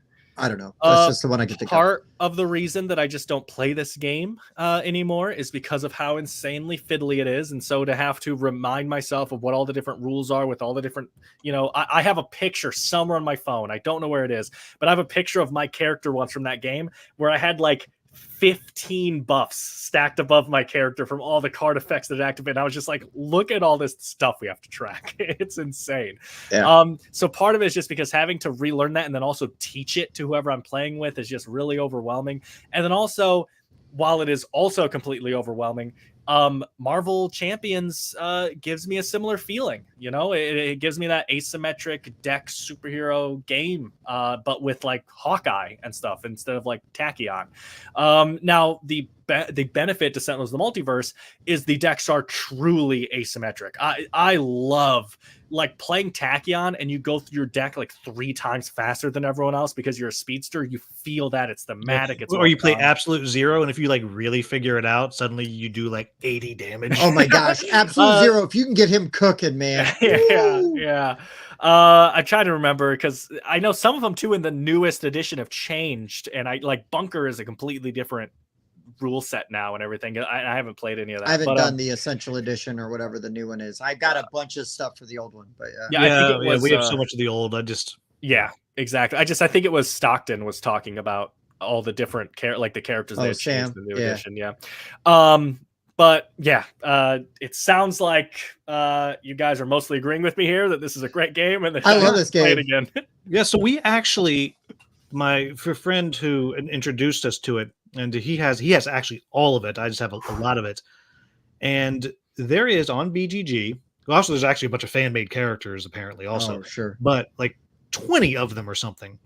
But there is a campaign that you play through, and as you go through, like if you win with this series, you get this bonus. If this person gets killed, they're out. Like forever, this version of them's gone, and we're actually playing through that. Myself, my wife, Matt, and his partner, we're playing through it all. And actually, I think this weekend we're actually going to get back together and do it. But it works out because we all know how to play, and then Matt and I know how to play really well. So one of us runs the villain, the other runs the environment, and it's just Yeah. right. It keeps it moving though, right? Yeah. But that's a fantastic game. Oh, I love that game, and it beats the hell out of you. Dan, that's I great love pick. it. That's a great pick. Have you played Marvel Champions, Will? I haven't because I'm like, I've seen the multiverse. Oh, sure, I get it. That's literally why. So I have Sentinels of the Multiverse for like the modern of that type, and then I have Aventuria, which is the same kind of game. Oh, sure. That's it's different. It rolls dice and stuff, but it's the same type of thing. You have all these there's a bazillion characters. I'm like, that's it. That's all I need. Sure. But I'm sure if I played Marvel Champions, I'd be like, this is so good. The problem with Marvel Champions, it would be like a 10 out of 10 game and completely replace Sentinels if it played in like 30-minute less of like a time frame. Marvel Champions takes a really while. long game, and it every time you play it, it's just getting to the point where it's dragging, and like that wouldn't be too bad if it didn't happen every single time. But the actual decks you have, I love that. Like the only one I can always remember is Hawkeye's whole thing is he gets to like look at the top 5 cards of his deck and put any arrow he wants on top or in his hand or whatever. And because that's, every time Hawkeye reaches back, he grabs the exact arrow he wants for the scenario, right? And so you always get to add the arrow that you're looking for at the top of your deck, and you feel that it's so well done. And so they really did a great job capturing the characters, just like in Sentinels, where you really feel like, no, I have this ability, you do that. And so while all I'm saying is Marvel Champions is definitely worth playing at some point, but I do agree though that if you already have Sentinels, I can't argue that Champions is worth the $70-$80 that the game is or whatever, since you already plus have the 57 billion expansion. Yeah, you got to get the expansion there. Well, luckily the thing that I will give it is I don't mind having to spend $10 on the specific character I want. That's sure fine. But yeah, it's obviously a game that lends itself into having 80,000 expansions, just like something like Sentinels of the Multiverse. Well, yes, but I was going to say the Arkham game that you brought up earlier has like Elder Sign, it's got a ton of expansions and stuff. But yeah, Sentinels of the Multiverse. No arguments from all three of us. So anyone in the comments, play it if you haven't. It's a great game. Yeah, Sentinels is really good. I enjoy it. It's kind of funny because I thought about putting Marvel Champions on my list and I didn't. And I've got the big old Omniverse Sentinels box over here. It doesn't have everything in it, but I put everything that I have in it, which is hold up. So you're giving Dan a hard time about not getting one expansion, and you don't have all the Sentinels? Dude, there's so many. You're meeting the real Tim, Will. Unbelievable. It's a facade. Evans, excoriate him in the comments.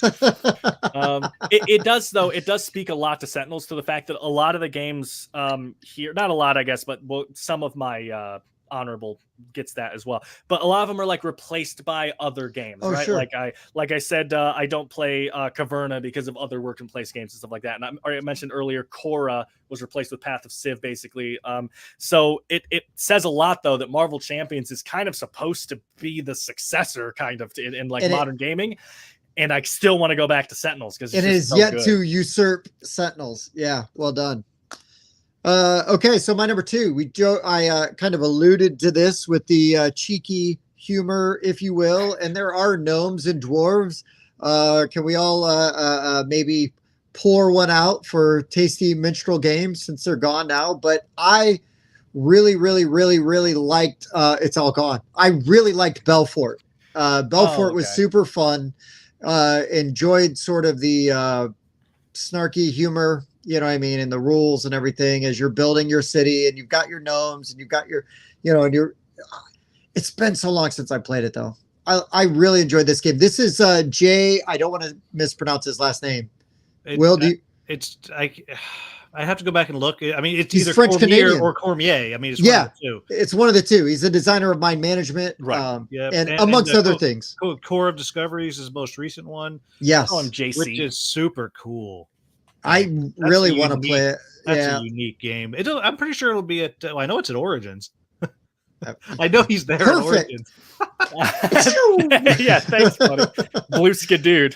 I did get to see what is it, Harrow? Harrow County. Harrow County. Harrow County. I did get to see that demoed. Oh, is that still in Shrink? You dog.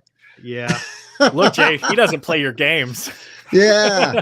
That's high up on one of the ones that I really want to get to the table because that's very clever. He was demoing it. I sat down at the table and just watched him teach two guys how to play it for a little while, and then I was like, "Hey Jay, I'm a really huge fan." Bye, and then like left. And he's probably like, "Who is that weirdo?" But that's fine. But Belfort was, I think, the first game of his that I played. And again, I appreciated the sense of humor. I thought it was really fun. I even backed the Kickstarter to get some of the extra stuff when they did that. What was one of Tasty Minstrel's last Kickstarters, unfortunately, and then took a while to fill. But again, they were going under, so I'm just glad I got anything for it. But anyways, so you're saying you got the expansion? I did get the expansion, but I haven't played it. Kind of like Euphoria, got the expansion, haven't played it. Yeah, that's one that I actually tried at a very early con. I heard about it. I was like, that sounds neat. And I tried to chase it down to play it, but it was constantly checked out of the game library. Oh, so I'll tell you what, you come to Gen Con. It's a small box, right? Yeah, it's not that big. Yeah, bring it. We'll play it. We'll play it. I'll brush up on the rules. We'll be ready to go. And the expansion. And yeah. And the expansion. If, you know what? If Jay, I'll reach out to Jay. I'll see if he's going to be there. Maybe we can set up a game with him. Holy shit. I mean, awesome. Look, are you going to be okay? Like, I'll try. Are you going to be like lost in his eyes the whole time? Maybe a little. Like Jay, would you touch me? Would you touch me, please? I have. So like my their sister, hands are going to meet in the meeple bag. Oh yeah, that's nice. My sister got my mind management signed for me, but it was signed by the artist and not by Jay, so I could get Jay to sign that. But the artist for mind management, he actually drew like a whole picture on the inside of the box. Cool. It's cool. It looks amazing. I love it when artists do that. I have this little game right behind me. It's like this little mini skirmish game that I just fell in love with at a con. But so I ordered the little rule book, and the guy just, sweet. Yeah, That's you just so do like cool. it's so cool. I love it when artists do that. They're artists, so I guess it's easy for them. But it's impressive to me. It's amazing to me. It's like, what magic did you just do? Yeah, to remind me, I'll reach out to Jay, see if he's going to be there. I have enough of a relationship to be like, hey, you want to play a game at Gen Con? And he wouldn't be like, who are you? Right. Yeah, because I don't want to see you. I don't want to do it, but I will respond. But I guess I'll respond. Yeah, I can't even elicit a response from him. So he's Canadian. I'm sure he responds. No, he's super nice, but I'm just some weird rando leprechaun looking dude, and he's not another one of those.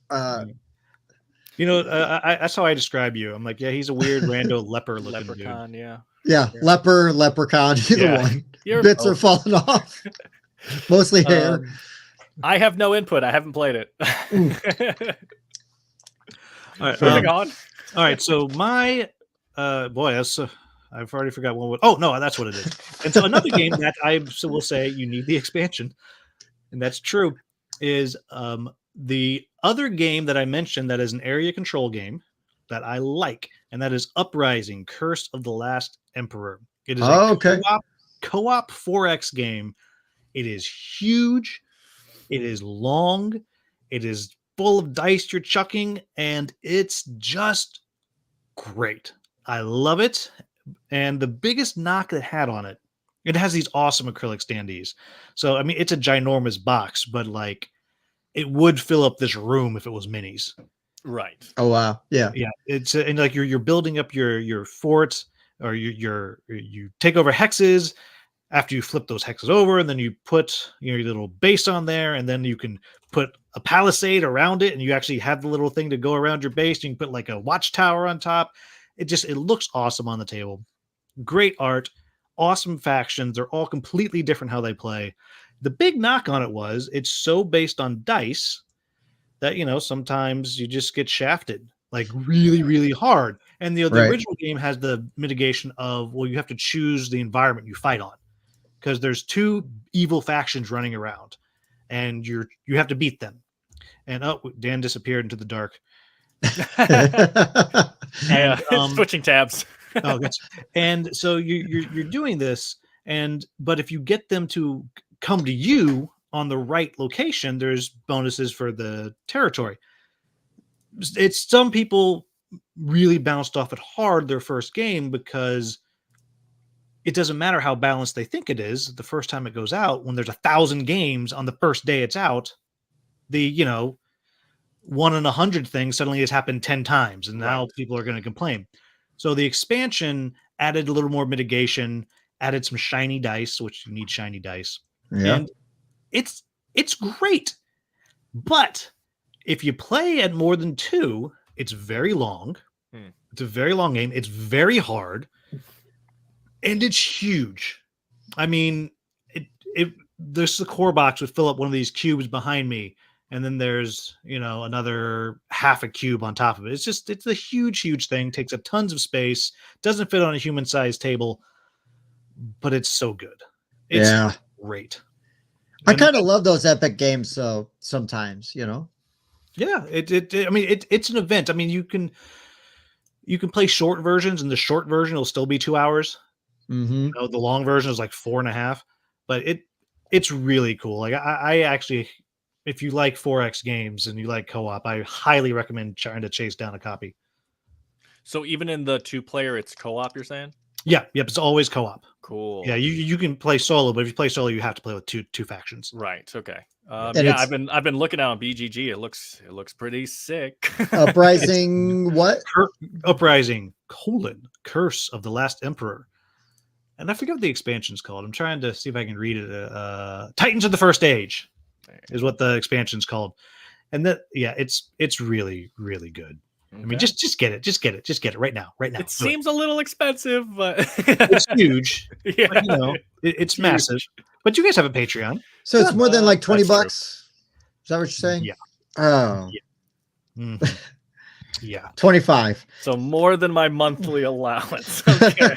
Yeah. You better save up for a couple months. Yeah. Mom, meatloaf. First, I need to get a light. No. Just hold off on the light. Yeah. Like if it wasn't huge, I'd say I'll bring it to Gen Con, but it's huge. Oh my God. Yeah, that'd be especially with you having to fly. That would be insane. That would be insane. I guess if you went by train. Still I wouldn't, because even trains that have a 50 pound weight limit on your bags. Oh. Even though I'm carrying it. Man. Even though I'm holding it. Yeah, and that's not near enough drugs to smuggle to make it worth your time. Well, that's how they get you, because they know that legally you have to carry 51 pounds worth of drugs. Right. So what's the point? Yeah. What's the point? So and I will point out 4 out of 4 games so far need the expansion. It's it's really funny because I'm a tie. It's sort of like a 3-way tie, and I can't decide which one I want as my number 1. And 2 out of the 3, you 1,000,000% need expansions for. Go with the one that doesn't need the expansion. All right, you got it. You got it, dude. Dan, are you ready for your number 1? Let's go.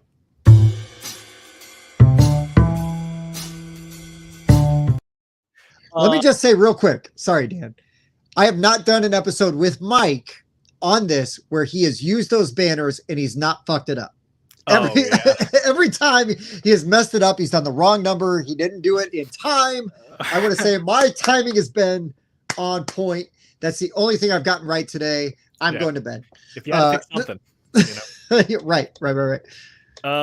I just wanted to point out, since everyone's bragging, that I don't think any of my games have had a necessary expansion. Except for Lords of Hellas, which is why you haven't played it. Lords of Hellas is necessary for my play group. It is not necessary to make the game better in any way. But it's still good at 5. It's really good at 5. Yeah, I bet it's a dang good game. Anyone who doesn't like it is dumb and named Will. So my number. Whoa, Whoa! whoa! I didn't say I don't like that game. Okay, I just Other assumed. of your games I said I don't like. Oh, it's every other game you've mentioned. No. That's let's see. So, all right, wait. What was your list? It's the Lords of Hellas. That I'll play that. That's enjoyable. Yep, Caverna, right out. Yeah. Okay. What was number 3? Captain Sonar. I'd try it with the right humans. Yep. Sentinels. The multiverse. I love that. And then my number 1 is a game that I can't claim if it's great or not because I've only played it, I think, twice, and it's like a story game, so maybe it gets worse. But that's Forgotten Waters from Plaid Hat Games. I was so impressed with this game when I played it, man. Like, I loved the app voice acting and everything that was in it. I loved the pirate world. I loved the worker placement on a. It's one of those games. It was one of the first ones I ever did that does it's a worker placement game that uses a book. So like My Father's Work or Jaws of the Lion, where you're just opening to a certain page and then you're doing worker placement basically on that. It's a fully cooperative game. Each person is kind of assigned a role. So like if you're the what is it? How is it pronounced? It's not pronounced. Bosun. Thank you. I was like, how is that word pronounced? I can't remember. Oh, sorry. Well, actually, it's not the boatswain. It's exactly. I knew it wasn't boatswain, but I couldn't remember how to say it in the moment.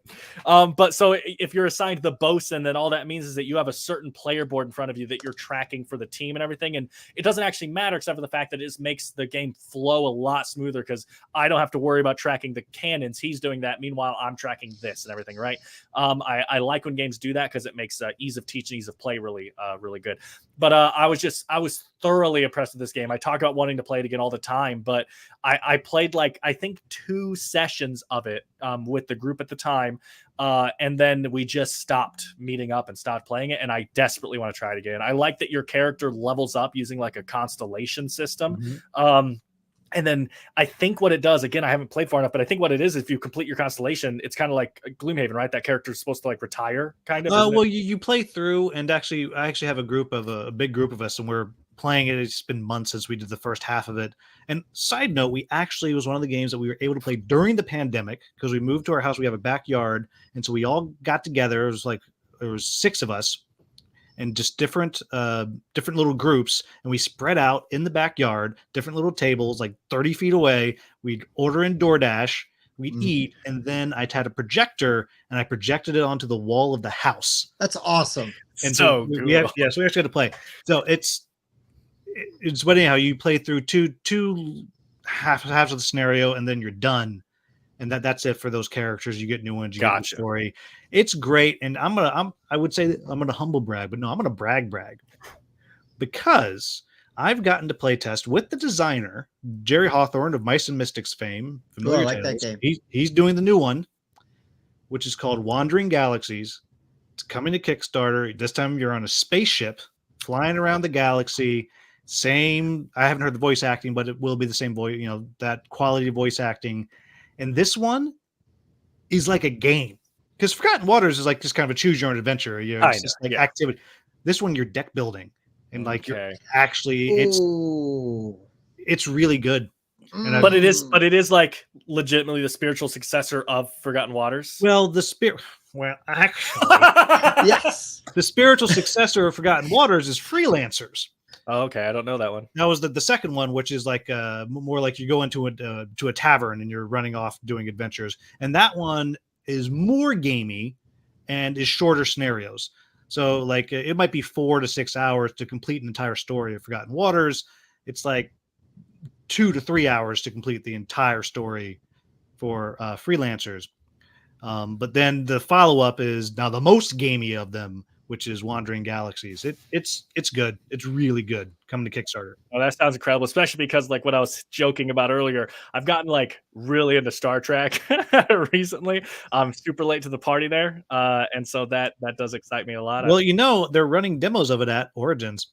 Sometimes Come on, Dan. your mouth is doing this thing that it just needs to stop doing. But I do know for a fact that they will also be doing demos of it at Gen Con, and Jerry's actually going to be at Gen Con and running the demos himself, I believe. So the better version is at Gen Con. Dan, you're Yeah. good.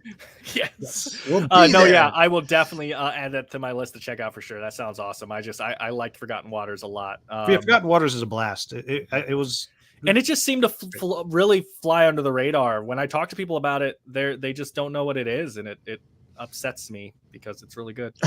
I really hope though, because in Forgotten Waters you level up with like constellations. So I really hope that now they're doing a space version and you level up with like oceans or something. Just completely reverse it. sadly, no. Okay, that's too Oh, bad. I can't quite reach across my table. I actually have my character sheet right over there. Oh, nice. Ooh. But it does actually keep going. Like your characters in this one can carry over adventure Right. to adventure to adventure, and they can also die.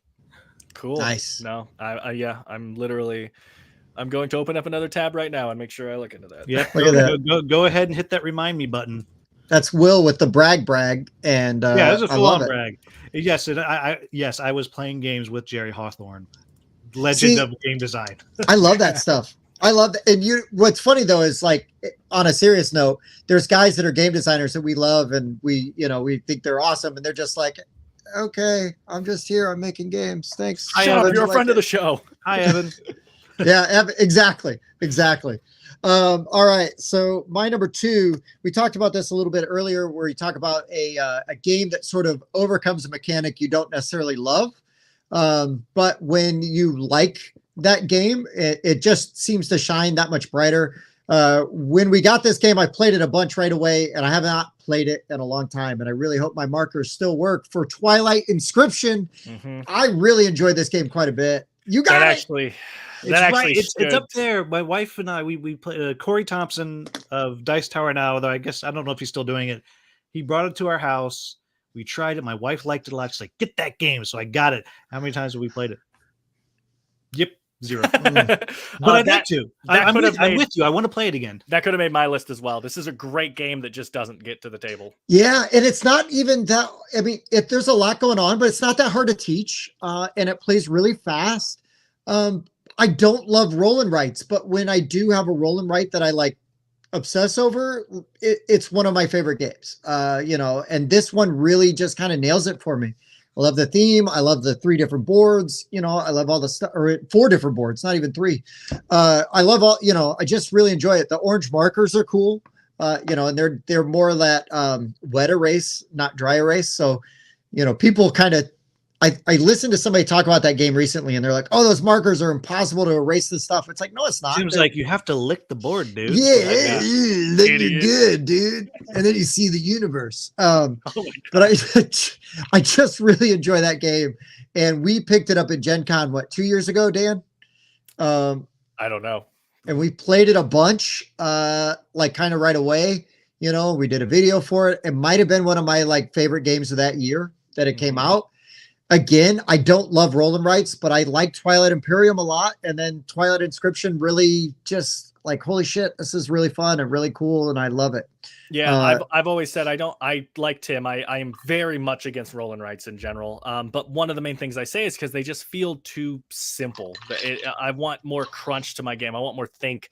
And so when one like that comes around, or I played Hadrian's Wall recently. So when you get a game like that, I'm like, this is good. This feels like a crunch good game inside this roll and write. And yeah, the dice are beautiful. The art's beautiful. The markers are some of the best markers I've ever seen. That is a great game.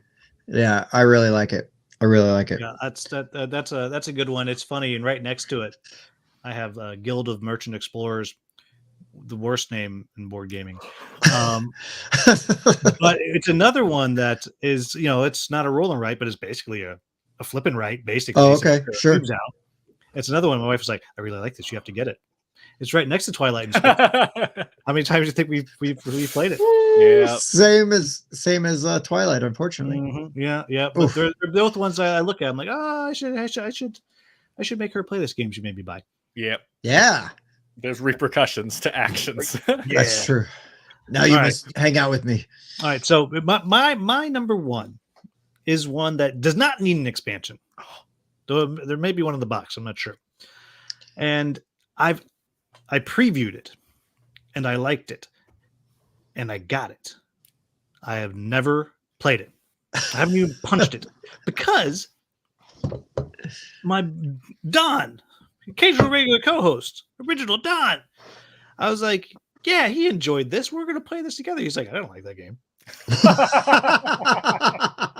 And so that is Solar 175, which is kind of, I've never played Orleans or Orleans, however you're supposed to say. Yeah, Orleans is what I say, but I pretend to be fancy. I hold a pinky up.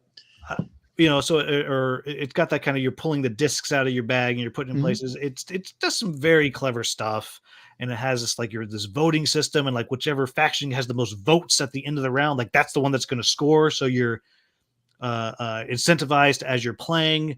Use some of your actions, just throw, you write a little dry erase marker on a little ballot and you drop it in the box. And so you're incentivized to do all these things. It's very clever. Does some very cool stuff. And it's kind of campaign-like. Each game you play, the universe expands. And so the board gets bigger and bigger and bigger as you go through. And you can skip ahead. Like you can just skip to get the stuff in there. But it's really clever. And I look at it like every other day because it's down, and it's not in my eye. I put it down at the bottom, so it's not in my eye line all the time. It's not as offensive that way, right? Yeah. I think I like it. I like it, but I don't know.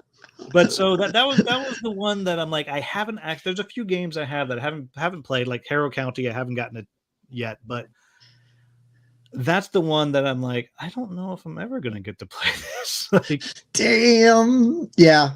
Yeah. I mean, I know I did a solo playthrough for the campaign, and the solo, I was like, yeah, it's fine. And I know they reworked it, so maybe I just need to bust it out and do that. But so that's that. And also, it's by the company that is heretofore known as Cogito Ergo Meeple.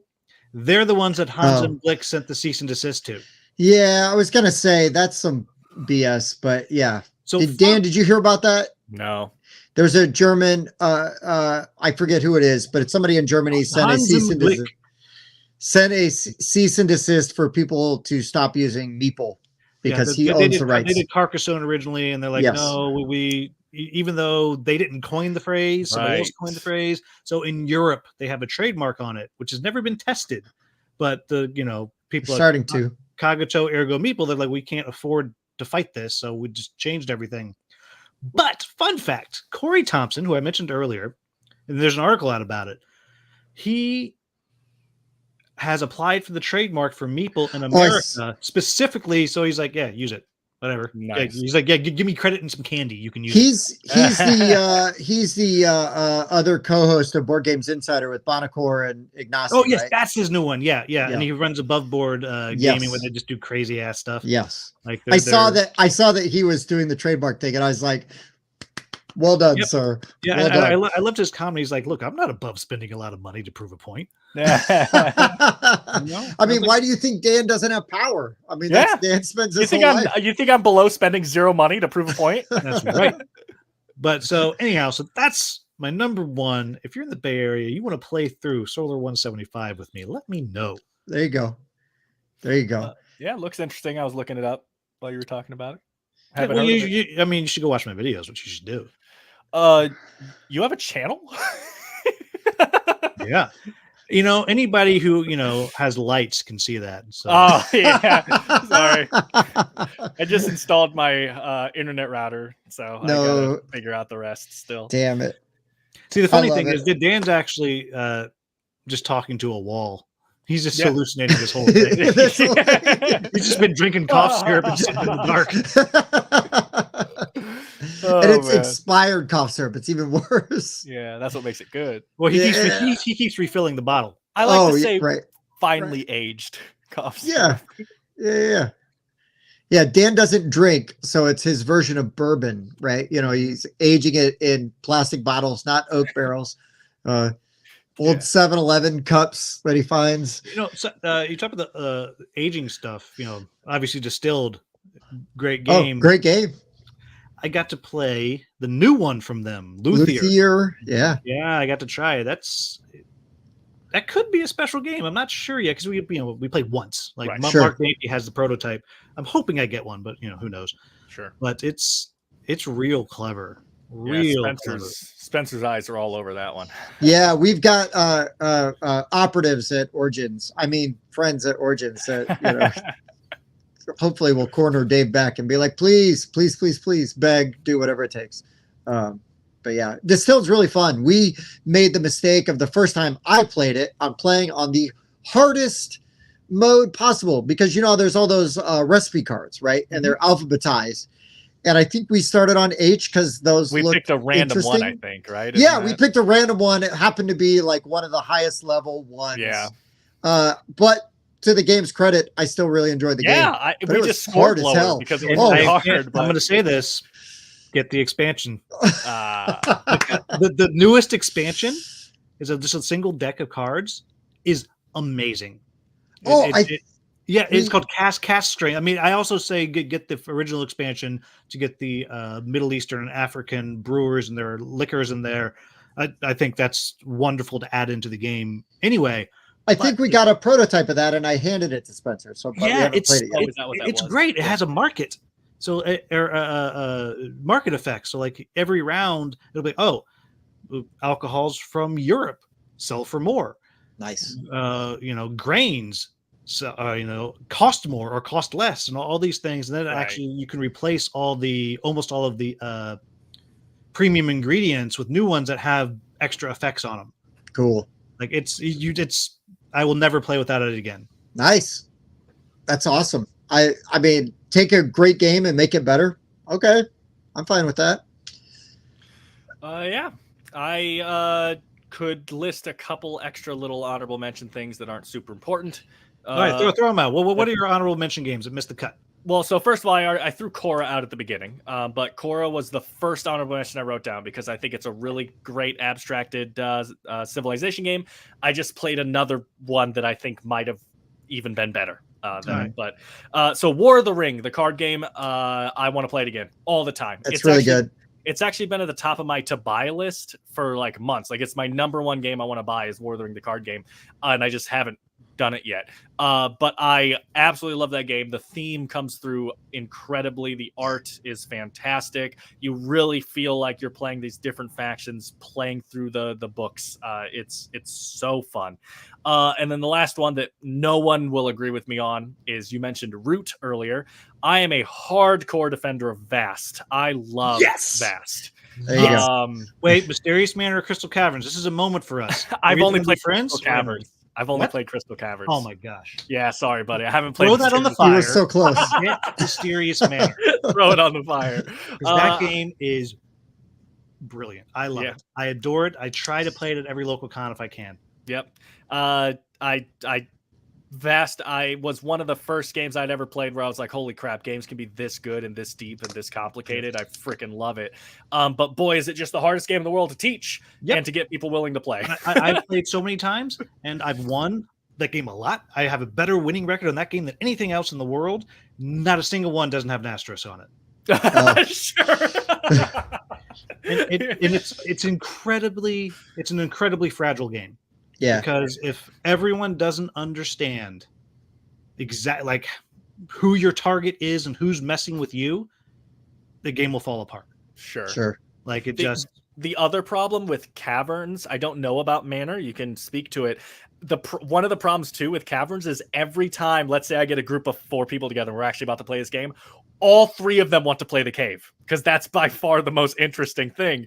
And so that leaves me with 2 players that are disappointed every time because they have to play something else. Yeah, I've never seen it in a Mysterious Manor where people are.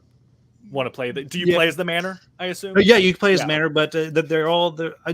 I think they're all equally interesting. You know, Right. there's some that definitely like some people are better or worse at. I think.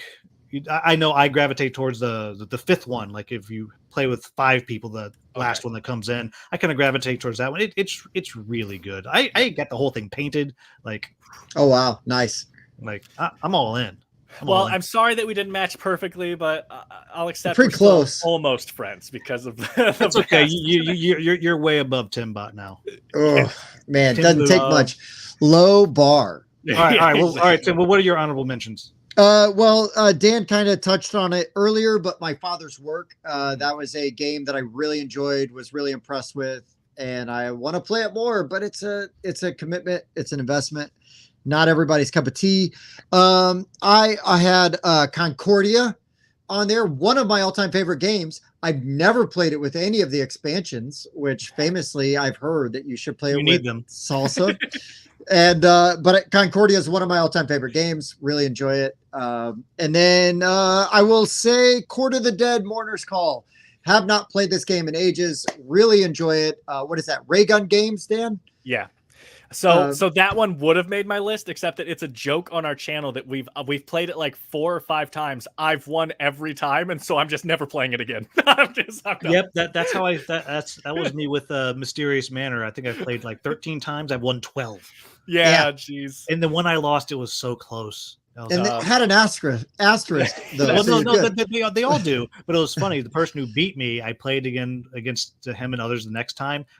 I just obliterated the damn table like it was vengeance. I was like, no. I was like, there is no me helping you anymore. No. I'm not giving you. I'm not reminding you. I will destroy you. Yeah.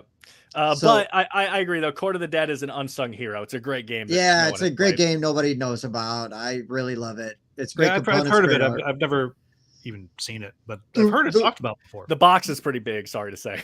Yeah, it'll probably set off that fault line that you're on, but you're right on top of it, so you're probably okay. Yeah, I'm in the eye of the fault. All right, so here's my 3 honorable mentions. I already mentioned Galaxy Defenders earlier, the game that got me into dungeon crawls, and so that one I need to get to the table. Then there's 2 new ones that I have that are just like I desperately need to get them played. And one is a Hegemony. Dan loves that game. I'm dying to play that game. I actually think that was my #1 game in my top 50 this year, if I remember correctly. It's incredible. Yeah, I've only played the one time. I got it. I really want to play again. I just don't know when it's going to happen. And then the other one is a new one I just recently got called Collab, which is a great theme. The theme being everyone is a kind of a down on your luck mad scientist. So you're all stuck working in a shared workspace. Nice. And you can use their minions. Like, no. Hey, Dan's minion, go do this thing for me. Because they're all around the board and it's tableau building and worker placement, which is my jam anyway. It's got cool art and it has these minis. So like the minions, as you put them out on the board, anyone can use a minion that's on the board. And the main thing they do is they have resources. It's like you're taking the, I don't know, antimatter over like whatever. And that's done by dice because you're going to roll them on your turn, but they carry the dice over their head. Like the minis actually carry the dice. Hold the die. That's They're great. Like Atlas. Yep. Oh, it's I like it a lot. It's an interesting game because it's kind of a slow burn. Like it takes a while for the engine to get going, and then suddenly it starts really going. I really want to play it again. Only played it a few times. It's so cool. So that's my other honorable mention. Cool. It's awesome. I'm so glad to hear another person talk about Hegemony because it's so good. I mean, everyone talks about it. It's like a top 100 thing. No one in my group is what I'm saying. Like I've been slow. Yeah. Tell me about it. Tim, you're out. I've been slowly getting them to play it. Dan needs a new group. We all agreed. Yeah. No. Thanks, buddy. Oh, I'm dying to play Hegemony because that kind of game is like my jam. Like I love the theme. I love like just the concept of it. It sounds amazing. So I can't wait to play it. But anyways, Will, dude, thank you so much. It's been awesome having you. We will have to get some dirt on you so we can get you to come back again sometime. Right. You just have to ask. That's Well, pretty easy. it's No, more actually, fun to buy get the him dinner, blackmail. he said. That's what he said. He said, buy him dinner and he'll. So that's a board game just to stay on theme. Or just a beer at Gen Con. We can do that too. Yeah. I will. Oh yeah. As soon as I go, I'm going to reach out to Jay and Dude. I'll be like, there's this guy. Look, wear sunglasses or he's going to get lost in your eyes. But he really wants to play Belfort. That's it. Yeah. Do you like pasty gnomes? Like you should sit at the table with this guy for an hour and a half and teach us to play Belfort. Like we'll all play it. He'll bring his copy I've got the metal key and everything, and all this stuff for the Kickstarter. Is that like your Robin Hood Men in Tights chastity belt? Is that what Yeah, I think so. Yeah, tights. But yeah, that'd be awesome, Will. I can't wait to actually get to hang out with you again. We spent so much time goofing around trying to play Forges of Ravenshire, like that very early prototype. I think it was like 3 hours. And we may not have even gotten through the whole game. And I played that game a ton of times since then, and it's never taken that long. Of course, yeah. I didn't realize it was out. Yeah, I haven't seen it, played it since. But yeah. But and don't forget, check out the expansions for Lunar Rush at Lunar Gen Rush. Con. We'll be talking about that, sure. Yeah, up for a Dice Tower award. Very nice. I mean, you're doing something right. That's so cool. I did nothing, but well, listen, you allowed your brother to make it this far in life. That's right. I gave the older brother permission to be born. Wait a minute. You're welcome. All right, let's end this. Yeah. No, you guys have been great. Thank you so much for watching. Turn on some lights, Dan. Thank you for being here. Dan, thanks for jumping in. Whoa! For the Board Game Rundown, I've been Tim. Dan. Yes. And I'm hungry. He's hungry. We'll see you next time. Thanks for watching. We'll see you guys. Good next job, time. Stonemeyer. A 7.3 repeating.